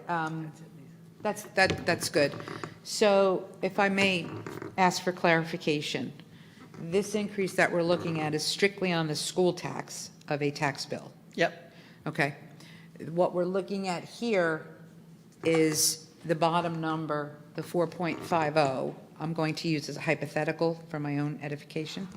If we don't get much money, if we don't get anything, nothing happens, and to avoid the $6 million cut, are we saying that's where we're going to have to look, that 4.5? I'm sorry. Okay. Right now, the goal, we're looking at a $6 million cut. 6.2. $6.2 million cut. That's after the state has told us we're not getting any money. In fact, we're getting cut. Correct. Okay. So in order to avoid the $6.2 million cut and to pretty much stay stable as to where we are, we're looking at that bottom number. Is that what we're thinking? So, that's where we're I headed? just gave you examples. I can't say anything because I have no idea what the law will be. Right. So I'm not going to answer that question. Okay, that's fine. That's fair. Any other questions? Okay. Good? Thank you, guys. Thank you. Thank you, Mr. Feder. Thank you, Mr. Pawlowski. Just a quick comment to the board, to those members that attended the Q&A sessions. I know that you heard some comments from the, I'm sorry, Scott, can you get in? I know you heard some comments from the public. Unfortunately, not a lot of people showed up. There was some really good activity at the staff meetings. I was only able to attend 2 out of the 3. But there were some good comments coming from staff as well. I would urge the board that if you have not really looked at this presentation, please take some time and review it thoroughly. If you have any questions about it, please contact Mr. Feder as soon as possible. I would just ask, before you contact me with questions, please watch the videos. Yes, If you have yes, not thank come you. to a meeting. So any board members that have not come to a meeting, before you start asking me a bunch of questions. Good point, yeah. And I'm sorry, I'm bitter about all this.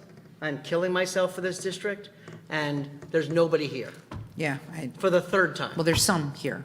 We'll give you credit. But not yet, sir.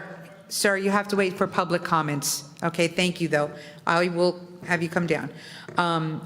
To the board, make sure that, yes, he's absolutely right. Not only the presentation that he gave on the Q&A, but the presentation he gave to the Senate. Senator Sarlo commended Mr. Feder on the presentation, which was the first time in 6 years, I think. He and I both have been fighting the Senate and the Assembly for the past 6 years to stop this craziness, and hopefully now they finally, their ears have been cleaned out. So we can only hope once again. So yes, thank you, Mr. Feder, for that clarification. Please make sure that you watch the videos. Thank you. All right, whoops. All right, we shall move on. The next section is on the reading of the policies. Alert 232. Ms. Khan will be, President? yes, I thought you gave me time to speak after Scott's. I didn't give you time to Yeah, speak you after said I Scott. could speak tonight. Oh, just make a motion that you want to say something. I'd like to make a motion to say. Okay. Thank you. Last board meeting, there was public comments that I'd like to speak on. Dear board members and Madam President and Scott, while the public has a right to speak aggressively and freely on any topic during the second public comment period, I don't believe personal attacks on any board member should be ignored or permitted. During the last board meeting, I was called anti-LGBT and a transphobe by 2 members of the public as part of the comments that they made. I respect all people regardless of their status. One of my sisters is LGBT, and her son has recently transitioned. I love them both, and I respect them, and I have defended them. Hardly the actions of anyone that's anti-LGBT or transphobic. What is the line before speakers are advised to refrain from such personal attacks, Madam? No such admonition was given at the last meeting by the board president. I am requesting a written policy decision on this matter of where the line is and how do we draw it so that the public does not subject us to personal attacks. I hope that we're not living in a time in history when civility is being lost and we can no longer debate issues without personal attacks. Therefore, I'm requesting in writing that you give me a policy on the board comments, on public comments. Thank you. Thank you. I'll also address that. I have responded to you in an email after checking with our board lawyer. Just to clarify, when I read, which I'll be doing tonight, the public comments to the public, which you'll hear again, I had commented in writing that, and the lawyer has agreed with me, that the public has a right to speak their mind. They should not attack, but unfortunately, they do. I have been attacked. Multiple members on this board have been attacked several times. So while I read it, and I said to you, I believe, and correct me if I'm wrong, I did not hear a personal attack. I listened to the video again. I had the lawyer listen to the video again. And there was no recognition of that attack. I will do my best in reading the public comments. Again, I have it here. It's also bylaws and policy. You can refer to the policy anytime on the board portal. If you want to make a change, then you need to come up with that change, and the board has to vote on that change. But that's something that you have to be extremely careful about because people have a First Amendment right when it comes to public comments. And we are public officials. And just like any public official, we sometimes have to sit and listen to things that we don't want to listen to.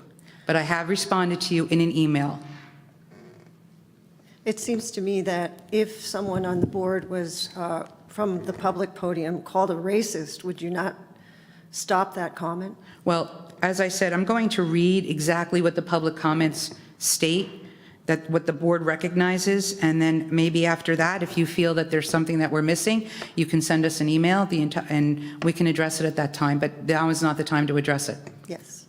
All right? Any other comment? No, not Thank right you. Any comments from the rest of the board? Very good. First reading of the policies, Ms. Khan, Alert 232. The policies that are up for first read are all revisions, and they're consisting of language updates that do not impact the essence of the original text, and they are as follows. Policy 1140, educational equity policies / affirmative action. 1523, comprehensive equity plan. 1530, equal employment opportunities. 1550, equal employment / anti-discrimination practices. 2260, equity in school and classroom practices. 2411, guidance counseling. 3211, code of ethics. 5570, sportsmanship. 5750, equitable educational opportunity. 5841, secret societies. 5842, equal access of student organizations. 7610, vandalism. 9323, notification of juvenile offender case disposition. 2423, bilingual education. And 2431.4, prevention and treatment of sports-related concussions and head injuries. Again, these are just language updates, and they will be up for a second read at the next board meeting. Thank you. So to the board, as Ms. Khan has referenced, these are on the board portal. Prior to the second reading, it is important to ensure that you understand what these policies refer to. And again, if there's any questions about a policy or if you need clarification, please send an email to Ms. Khan. She is the chair of the policy committee. She will then clarify that policy with Mr. Pawlowski, the secretary of the board. So please make sure you read the policies before the second read. Ms. Ferreira, All of these policies on Strauss Esme? I didn't hear you, I'm sorry. I didn't hear Are what you all said. of these policies on Strauss Esme? They are all on Strauss Esme, and they were also provided to you as part of the package that Mr. Pawlowski sent out. Okay. Okay? Thank you. Any questions regarding policy first read? Close that section. The second section is board committee and liaison reports. I'm actually going to start with Ms. Khan, even though you just read the first reading. If you could just provide an update of the last meeting. The policy committee met prior to the last board meeting on March 7th, and we discussed the 15 policies, which are now up for first read. I know. And in attendance were myself, Deepa Karthik, Laura Hernandez, Lisa Rogers, David Pawlowski, and Scott Fetter. And I'm just going to request the board members to review the policies Go next. for next meeting. That's it. Any questions for Ms. Khan? Okay, Mr. Nathanson, an update on business operations and shared services committee. No, we didn't have a meeting. We ended up canceling it because we deferred to finance. I'm sorry, why was it canceled? We deferred to finance. There wasn't anything to discuss. It was canceled also because we have no projects that we can afford to look forward to for next year, so there's That's really it. nothing to talk about. Very good, thank you, sir. Any questions for Mr. Nathanson? I was being nice. All right, Nice is update. Over. Honest, Yeah, straightforward. we have to be honest. Direct. The town has to understand what we're dealing with. Where am I here? Update from education. Education Committee met tonight, so we'll get a full report at the next board meeting. Good. Any questions for education? Finance Committee, update. The Finance Committee met on Tuesday night of this week. You'll get a full report at the next board meeting. Very good. Thank you, sir. And just a quick update on Advocacy Committee. We have not met for obvious reasons. We've been dealing with, Mr. Fetter has been dealing with the budget, but most importantly, we've been dealing with the individuals on the Advocacy Committee via communication, via email, as to whether or not certain individuals should be testifying at the Assembly and/or the Senate Committee. At this time, we're still kind of like an airplane, right? We're just keep circling the Advocacy Committee until we determine where we have to land Can I based say on one Mr. thing? Fetter's. Your comment was that I am doing the budget. Well, I'm It is sorry. the entire administrative Yes, team. yes. It is all day, sometimes all night. Yep, And that's what's happening, is all of these people are trying to save this district. yep. And we appreciate that on behalf of the board, as I had mentioned. Thank you, sir. And thank you to those members of the Advocacy Committee as well for standing by on next steps. Any questions on board committee reports? I don't know. Liaison reports, any liaison reports? Ms. Karthik. I'd like to provide a liaison report for the high school. On March 5th and 6th, you heard from DFAN as well that there was the National Honor Society felicitation. It went off very well. There were 2 nights, 5th and 6th. I attended one of them. Very well organized and beautifully done. It was a pleasure to attend it. On March 15th, there was Mr. HBHS. I attended that program. It was wonderful. It's fun. Very, very entertaining. Amazing program to attend. Our young boys, young men are turning out wonderful. It was super entertaining. Along with me, Mr. Mitchell as well as Ms. Khan was there. We had a very, very good time. I encourage all other board members to attend these events. And also our staff from the high school kind of compared the program, and it was awesome. It was awesome. So that was there was one. And on March 12th, the high school PTO had a meeting where they come up with really, really interesting topics. And the topic for this month was mental health awareness. They had folks from the Bridge program to come and give us a presentation. It was very informative. There were a lot of questions that came up. A lot of parents who want to use the services of the Bridge program were also sort of asking questions, and it was a very, very good and informative session. I think there's a recording, if I'm not mistaken, which can be shared with the high school parents as well. But the PTO did an excellent job. And that concludes my report for the high school. Very good. Thank you. Very thorough. Anyone else? Liaison reports? To my left, Mr. Mitchell. Yes, I failed to mention at the last meeting that I attended the production of Mary Poppins right here in this auditorium. Mary Poppins Jr., sponsored by Crossroads North. It was an excellent event. The students did an awesome job. They have a wonderful staff that works with them and a parent organization that supports them as well. Also, I received an invitation to go to or to support the South Brunswick High School boys and girls bowling team who had their banquet a few nights ago to help them celebrate their seasons. It was a well-attended event which included the student athletes, coaches Tara Berniston and Kelly Fortune, as well as many Viking alumnus were in attendance. Special thanks to Coach Berniston for her 22 years of service to Vikings athletics. Also, as Mrs. Carthage mentioned, I was able to attend Mr. SBHS. Now, it meant a lot to me to go this year because I wasn't able to go last year. So kudos to the students. All 10 contestants were winners to me. It takes a lot of guts to get up there on the stage. I did it when I was a kid, a student in high school. So I understand what it means. And so that's why I support these kids and anything that they do, because I've been there and know what it's like. But I'm certainly grateful for the opportunity to do these things. So that's my report. Thank you. Very good. Thank you, Mr. Mitchell. Anyone else? We good? Okay. Point of order? Yes. I'd like to have a board member make a motion to add policy 9181 to our agenda on volunteering. It was part of our conversation, and at our last policy meeting, it didn't make our list, but we talked about district-paid background checks for volunteers. So if I could have a board motion by Hernandez, Mr. Hernandez? second by Carthage. All in favor? Aye. Thank you, Ms. Malloy-White, for pointing that out. Thank you, Mr. Porowski, for catching it as well. Who pointed it out? Oh, Ms. White. Thank you, Ms. White. Appreciate it. All right, closing out board committees and liaison reports. Moving on to public comments. This is a public comments. There's 2 public comments. One is on agenda items only, which is the consent agenda.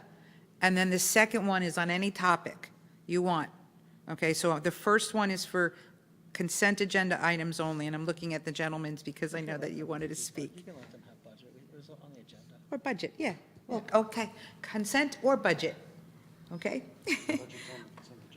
That's all right, that's fine, yep. I was thinking just consent agenda, my apologies. All right, so let me read the statement. I'm going to read it in full. So if, this way it is clear to everyone. The Board of Education recognizes the value of public comment on educational issues and the importance of allowing members of the public to express themselves on school matters of community interest. Complete copies of Policy 0167, which govern this portion of the meeting, are available to the public at the auditorium entrance, online, or by contacting the board office. To permit the fair and orderly expression of comments, we ask that participants be recognized by the presiding officer and preface comments by announcing his or her name, place of residence, group affiliation, if appropriate, and by completing the sign-in sheet at the podium. Please print legibly, or we may be unable to document your name for the permanent record. Each statement made by a participant shall be limited to 3 minutes. No participant may speak more than once on the same topic. Mr. Prowalski will indicate when you have 15 seconds remaining. All statements shall be directed to the presiding officer. No participant may question a board member. No discussion between a participant and respondent shall extend the 3-minute time limit. It is our plan to listen to each member of the public.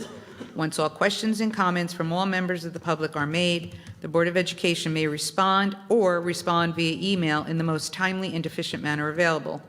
All questions and comments made will be noted.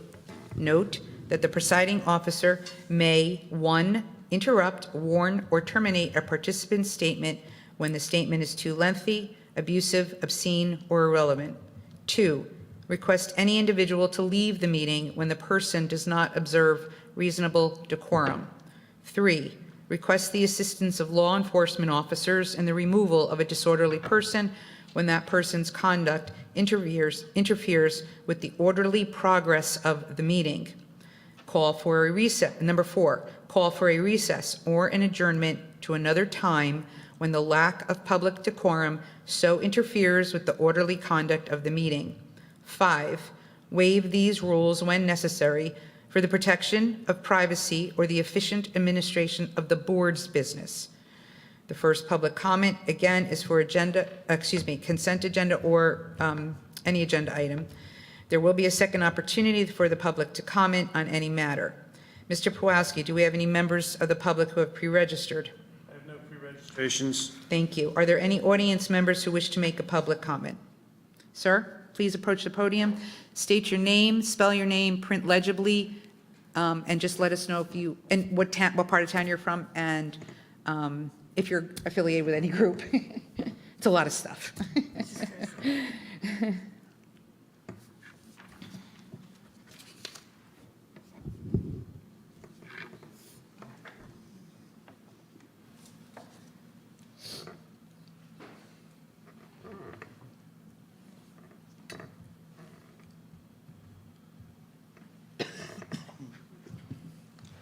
Okay, so my first time here, Senad Polislamovich, South Brunswick. I have 2 questions, different from each other, so if I can have two slots. They're both regarding the budget. First one is, if I understood correctly, there is a motion to have some bill, or I think it's called bill, that might modify the formula, or that we're trying to do so, right? Is assuming that potentially we do get modifications and funds do get funded appropriately. Will the effect of these new potential laws be seen right away, like maybe 25, 26, or it might take much, much, much longer till this actually comes into effect? Do you want to answer or give the second question? Some things could happen before May 7th of this year, and the larger scale formula itself, we would not expect for, anything that happens now would probably be temporary. The larger permanent fix is hopefully within 1 to 2 years. Thank you. You're welcome. Second question, will there be at any point of time option for the public to influence how you cut your budget? Meaning, more specifically, academics programs, sports activities, and everything else that you're going through right now. Will public have any influence over that? So we're going to be putting out a survey to families so that they could kind of give that kind of input. And then we'll be, looking at all that input from the community. And it will be used as we proceed through the process over the next 5 weeks. Thank you. Thank you so much. Great questions. Anyone else from the audience? Very good. I will now close that. Oh, I'm sorry. You're too slow. Thank you. Thank you.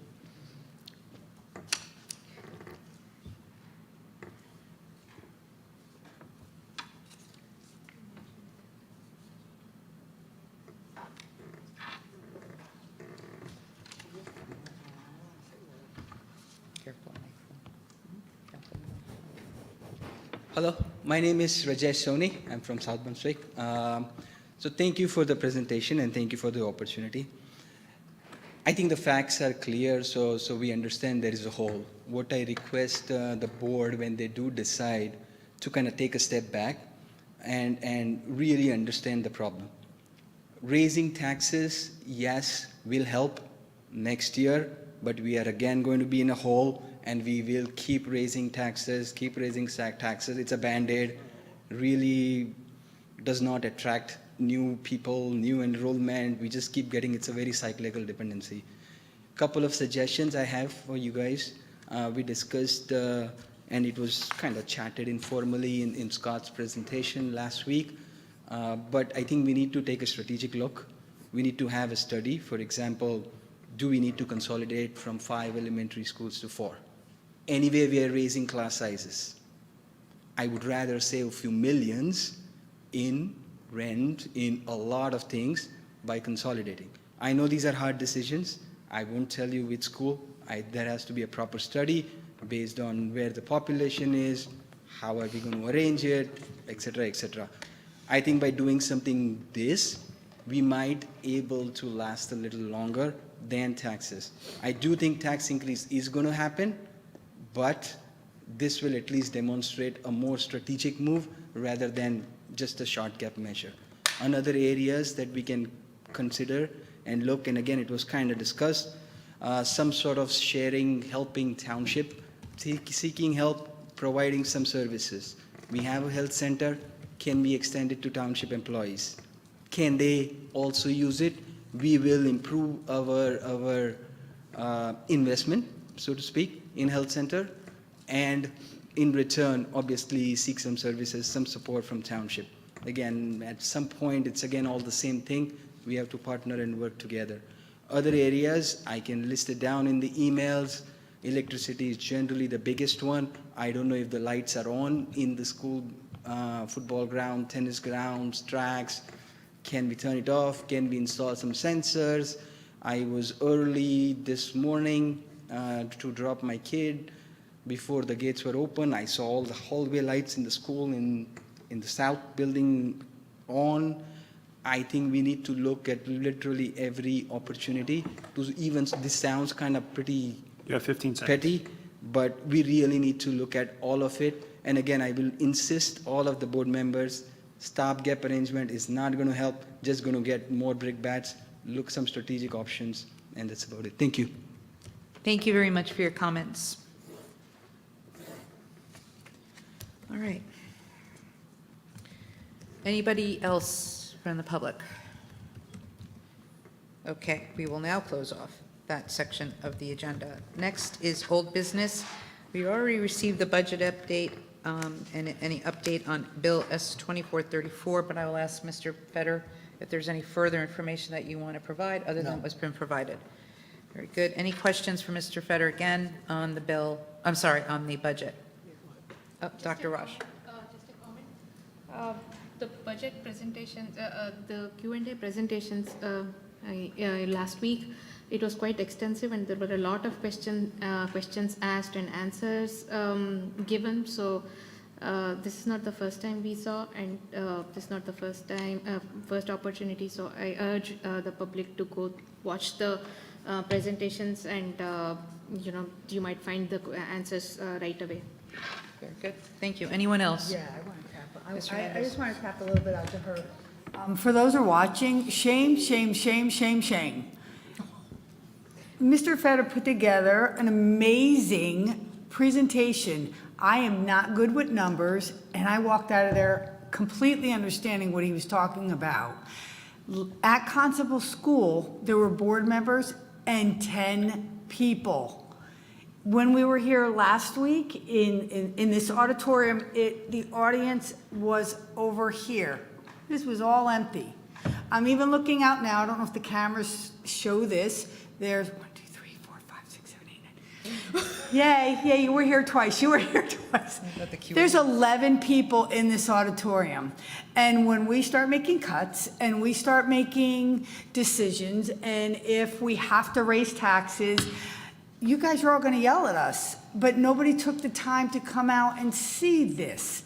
So since we have now passed up 2 public opportunities for you to come out that were well publicized, please go online and watch this so you are well informed, okay? Because it is not, I'm saying this, Laura Hernandez, I'm not saying it for the whole board here, but shame. I've been here my whole life, and for you guys not to show up when it's something this important for our kids, kudos to all you guys out there in the audience. No, that's not good. You guys really need to do your part. You know what? We are a village. It takes a village. It can't just be a few of us that are doing this. So I'm just bouncing on that. Thank you. Anybody else? And just for the board, if you are questioned by anyone in the public about the budget, I request that you tell them to watch the video. Please do not comment. There's no need to. Everything they need to know is in the video from Mr. Fetter at the Q&A as well as from the Senate. All right, moving on. New business, solar eclipse. Dr. Raj, you requested this be added. There's a partial solar eclipse coming up, and it will, it'll probably start around 2 p.m. And it'll end at around 4 p.m. For something. So that happens to be the time for school dismissal, all the 3 elementary, high school, and middle school. My concern is to the safety of the students first to begin with, and because direct gazing at the sun during eclipse apparently can lead to harmful consequences, loss of sight and things like that. My first concern would be student safety. Second thing would be preparation, to deal with the worst case scenario. Maybe something like the nurses being prepared and things like that. I don't know. It's just my concern, so I'm throwing it out there. Of course, the better people here to address and find solutions. And the other thing, the last thing I have is, will there be any liability issues for the school if some things go wrong? So these are the concerns, not suggesting cuts to instruction time. That's not the point at all. But yeah, I had these concerns, so I just wanted to put it out there. Any comments from the board regarding? 8 April. It's on 8th April. It's April 8th, yeah. Ms. Karthik? Already answered. Oh, I thought you were going to make a comment. My apologies. Anybody? No, I was going to say, when is the solar eclipse? She Where didn't is- say so I was like, when? Oh, when? When? Oh, She said April 8th. April 8th. And I actually printed out something, so just for my own knowledge. It starts at 2:10 and it ends at approximately 3:50, thereabouts, in the middle of the kids coming out of the schools. So, Mr. Fetter, any comments on anything that needs to be done for the solar eclipse? Parents, tell your kids not to look at the sun. Okay? I don't know what you want me to do. I can't control the sun, the moon, the stars, or the budget. Right. So what I would recommend is that some people do have a concern. I will say, Murph did try to find us 8,000 pairs of glasses. She did find 800. She missed a 0. We don't fault her for that. Murph, I know you're watching. Congratulations on the 800. Just 7,200 more by April 8th, please. Yeah. More parents could send their kids in with glasses. We Right. priced out the glasses. We ain't buying them. not on the table, not an option, not even in consideration. So if parents are concerned, they could send in whatever they feel their children need. We do not have a dismissal at the exact time that we are being told the solar eclipse is at its highest. But, you know, we're a school. If you guys want us to close, we'll close. If you want us to end the school before, so the kids are home and at home before the day, just tell me you want me to do that, and I'll call an early dismissal. We'll cancel sports and clubs, and we'll close it. Just let me know what you guys want to do. No cuts to instructional times. More like, is it possible to send out an email to parents in the district about, you know, as giving them this option if they want to send a pair of glasses with their. I, of course, can send out a note to tell parents to be parents, which is what you're asking me to do, which I'm fine with. Sure. Parents are parents. I mean, the solar eclipse is not something I am involved with. If the district would like me to tell parents to tell their children to protect themselves in any way, I will tell parents to tell their children to protect themselves. But at some point, you have kids, you have responsibility. I don't know what you want me to tell a parent to do, but I'll tell them, whatever you want me to tell them. The problem is kids are on school premises. Yeah. That's the problem. I mean, That's my only we problem. won't have them go outside and stare up. Maybe just an FYI, there's going to be a solar eclipse. Yes, we can Yeah, tell them what the that's news it. has told them for the last 2 months, but we will reinforce that there is a solar eclipse coming on April 8th, and they should know that's happening, and I will tell them that that's happening. Okay. Ms. Karthik? Yeah, I think that's a reasonable sort of, path forward. Just in our Friday folders, we get information, right? Like, hey, just like this is a solar eclipse happening. People know what they need to do. I think High schoolers parents don't need to use instruct Friday their. folders. We will send out an email to Yeah, on a let Friday the parents folder. know That should settle a it. solar eclipse is. I think Mr. Feder is absolutely 100% right on this. It is a parent's responsibility to ensure that their child's safe. And you have to take precautions. I remember my mother made a little projector for us as kids. She turned it into a learning experience to say how to learn how to be safe with nature. This is a natural phenomenon, and we have to teach our children, personally, this is my opinion, to respect nature, how to do that. And that involves preparing them that when they leave the school, this is what you expect as a parent them to do. That's my personal opinion. There's only so much the teachers and the school can do to protect the child from looking up into the sun. We're not going to have totality. We're going to have about 80%. So I can't imagine anybody looking up at the sun and even glancing, because you're going to have such a brightness at you. We have no totality. Totality happens along Do you Buffalo. want me to include the scientific in the email? How about we just say it's happening? Just say it's Just say it's happening. FYI, remember, guys, FYI, there's going to be a solar is eclipse. happening. Yeah, Done. we'll use ChatGPT. They can probably do a dandy one on this. Any other comments? All right. Any other comments on this, new business? Very good, I will close that out. New business has been ended. Next, Mr. Pawlowski, the consent agenda walkthrough. All right. Ladies and gentlemen, our consent agenda this evening, we have transfers, financials, and a bills list for the business office. We're approving the cancellation of some checks that went out that were custodial checks that were never cashed, and followed up enough times to remove them from our payroll bank account. We have preschool expansion aid funding. We are moving forward with an adjustment in our Unified Champion Schools grant. We have a purchase over the bid limit. Even though we're using the state contract, we are still purchasing a large amount of cleaning products for our buildings for the summer cleaning process.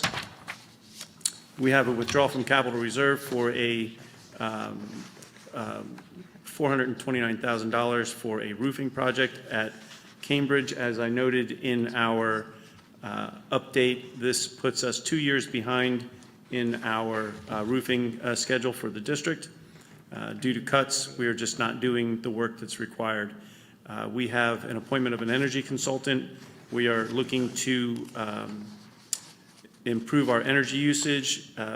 We have right now, with DCO Energy, went ahead and investigated a cooperative purchase for gas and energy, moving our energy to a cooperative purchase, and proud to report that we saved the district $80,000 projected for next year, which will help our budget a minuscule amount.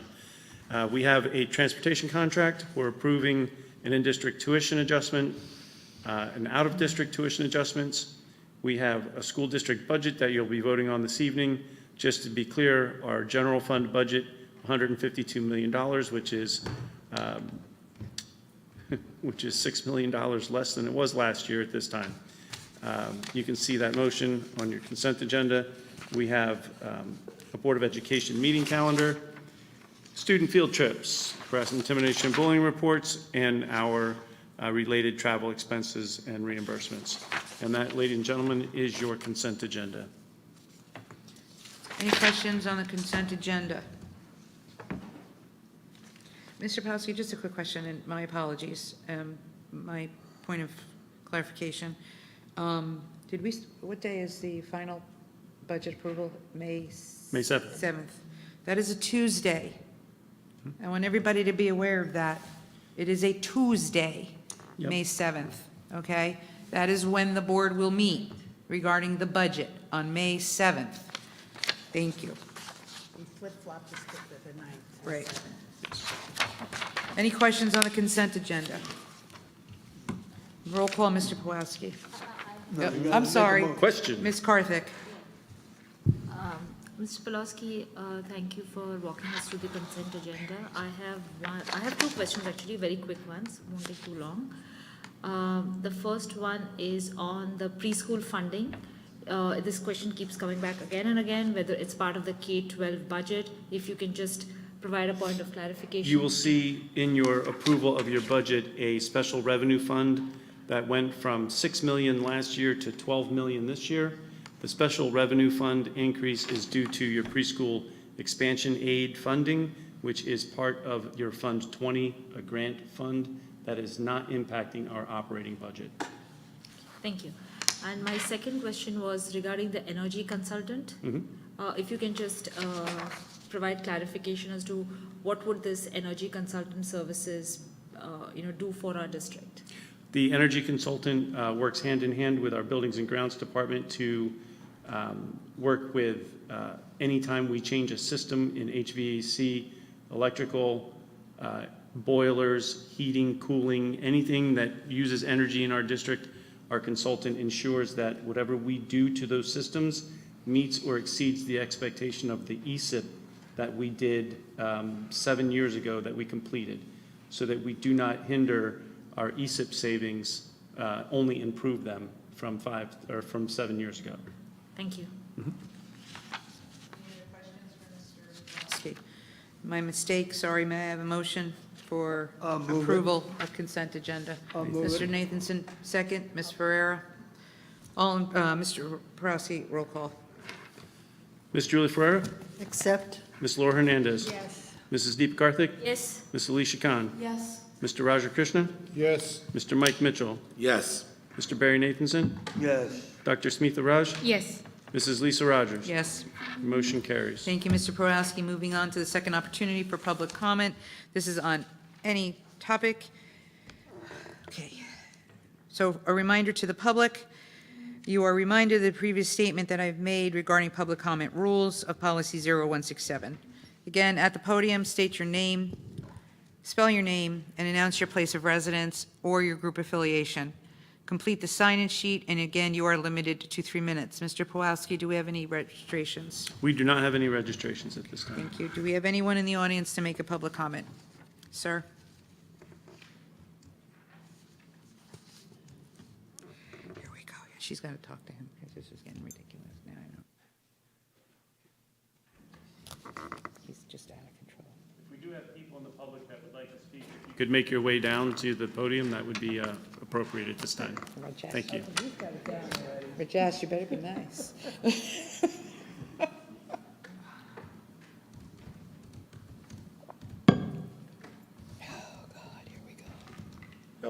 I'm Albert J. Lipovsky. I'm a resident of North Brunswick, New Jersey. I just have a few things to say, using my First Amendment rights. First of all, I'd like to comment on this budget thing. Less warehouses, more open farmland might have helped. I don't know. That could have been. These warehouses are ridiculously huge. You know, the second thing is, if civility doesn't return to our society, if we continue this absolutism that Plato in the New Republic said was so dangerous to democracy, we're not going to make it. We have to start talking to each other with respect and decency. That's where you get the most information. In 1932, the Medical Association of America said cigarette smoking was healthy and good for everybody. They promoted it as a healthy thing to do. If debate was cut off, maybe they never would have changed their opinion. We know how crazy that opinion was now. So any issue, the best thing is to allow all the debate come out and let the democratic process work its way through and make the best decision. That's what should happen.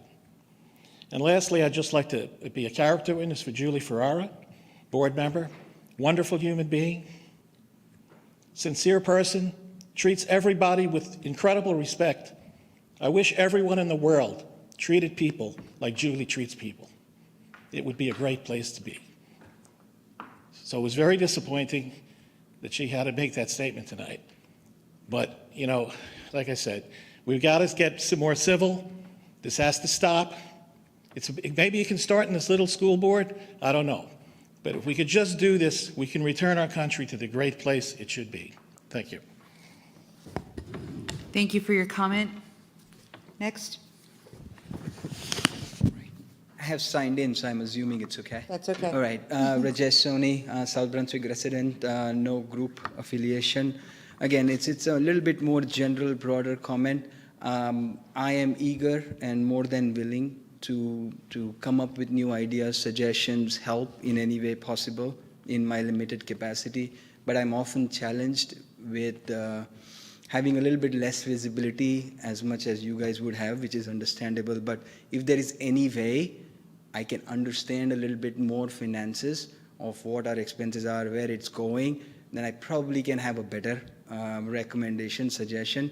Without any visibility or such big numbers, most of the time the suggestions are going to be off track or completely radical and random, and I may sound insane. So if there is any way to provide that visibility where we can go line by line, like for example, anytime our companies, in private life, we go through such situations, which happens every year, first thing is pretty much RFP of all the services. So Scott did mention RFP of food, Chartwells.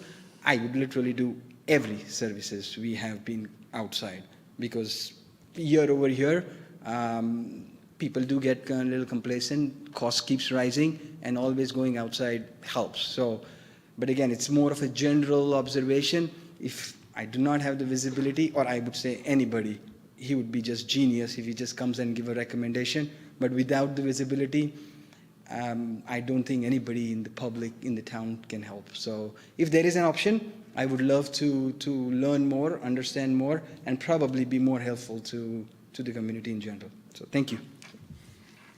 Thank you for your comment. Just a quick comment. There is the financial document online, so you can refer to the budget online. I believe there's multiple years there, but you can refer to that first.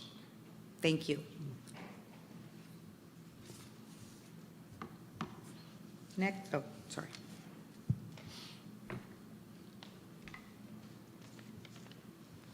Hi, Lisa Garwood, still Princeton Walk. First and foremost, I'd like to apologize to Board Member Julie Ferrara for my incorrect statement in claiming that you were not sure what the Keystone Bill Assembly hearing was about. Having reviewed the video, you did not say this. It seemed your question to Mr. Fetter showed a lack of understanding of said change to the bill, but you did not say that. I was criticized for the statement I made, leading me to seriously think about why I felt it was important to do so. After careful consideration, I stand by my statement the validity of making it here, including this response, for the following reasons. I was taught the quote, "You are not obligated to complete the work, but neither are you free to abandon it. It is our job to speak out against injustice."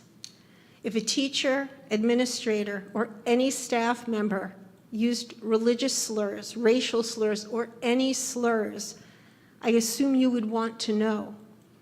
If a student spoke that way to another student, they could be brought up on HIB charges. If a board member spoke one fervently at a state assembly meeting, I would assume you would want to know. When the well-being of some of our most vulnerable students is being threatened from the inside, complete with misinformation, outdated information, and slurs made in public, it is the duty of those who witnessed it to let you know. I am informing you. I heard a board member use a gender slur and call our trans students mentally ill, a statement that goes against classification by the American Psychiatric Association. You, as our elected board members, are ultimately in charge of the education and well-being of our children, all our children. Thank you. Thank you for your comments. Is there any other comment from the public? Seeing none, I close out. No, you cannot comment about it. Julie, I'm sorry. It's not a debate. It just isn't. It's a public comment, and we have to respect their First Amendment right. I get it. I've been there. Closing out public comments. Sorry, I've lost track. Call for adjournment. Motion to adjourn. A motion for adjourn. So moved. All in favor? Please enjoy your spring break.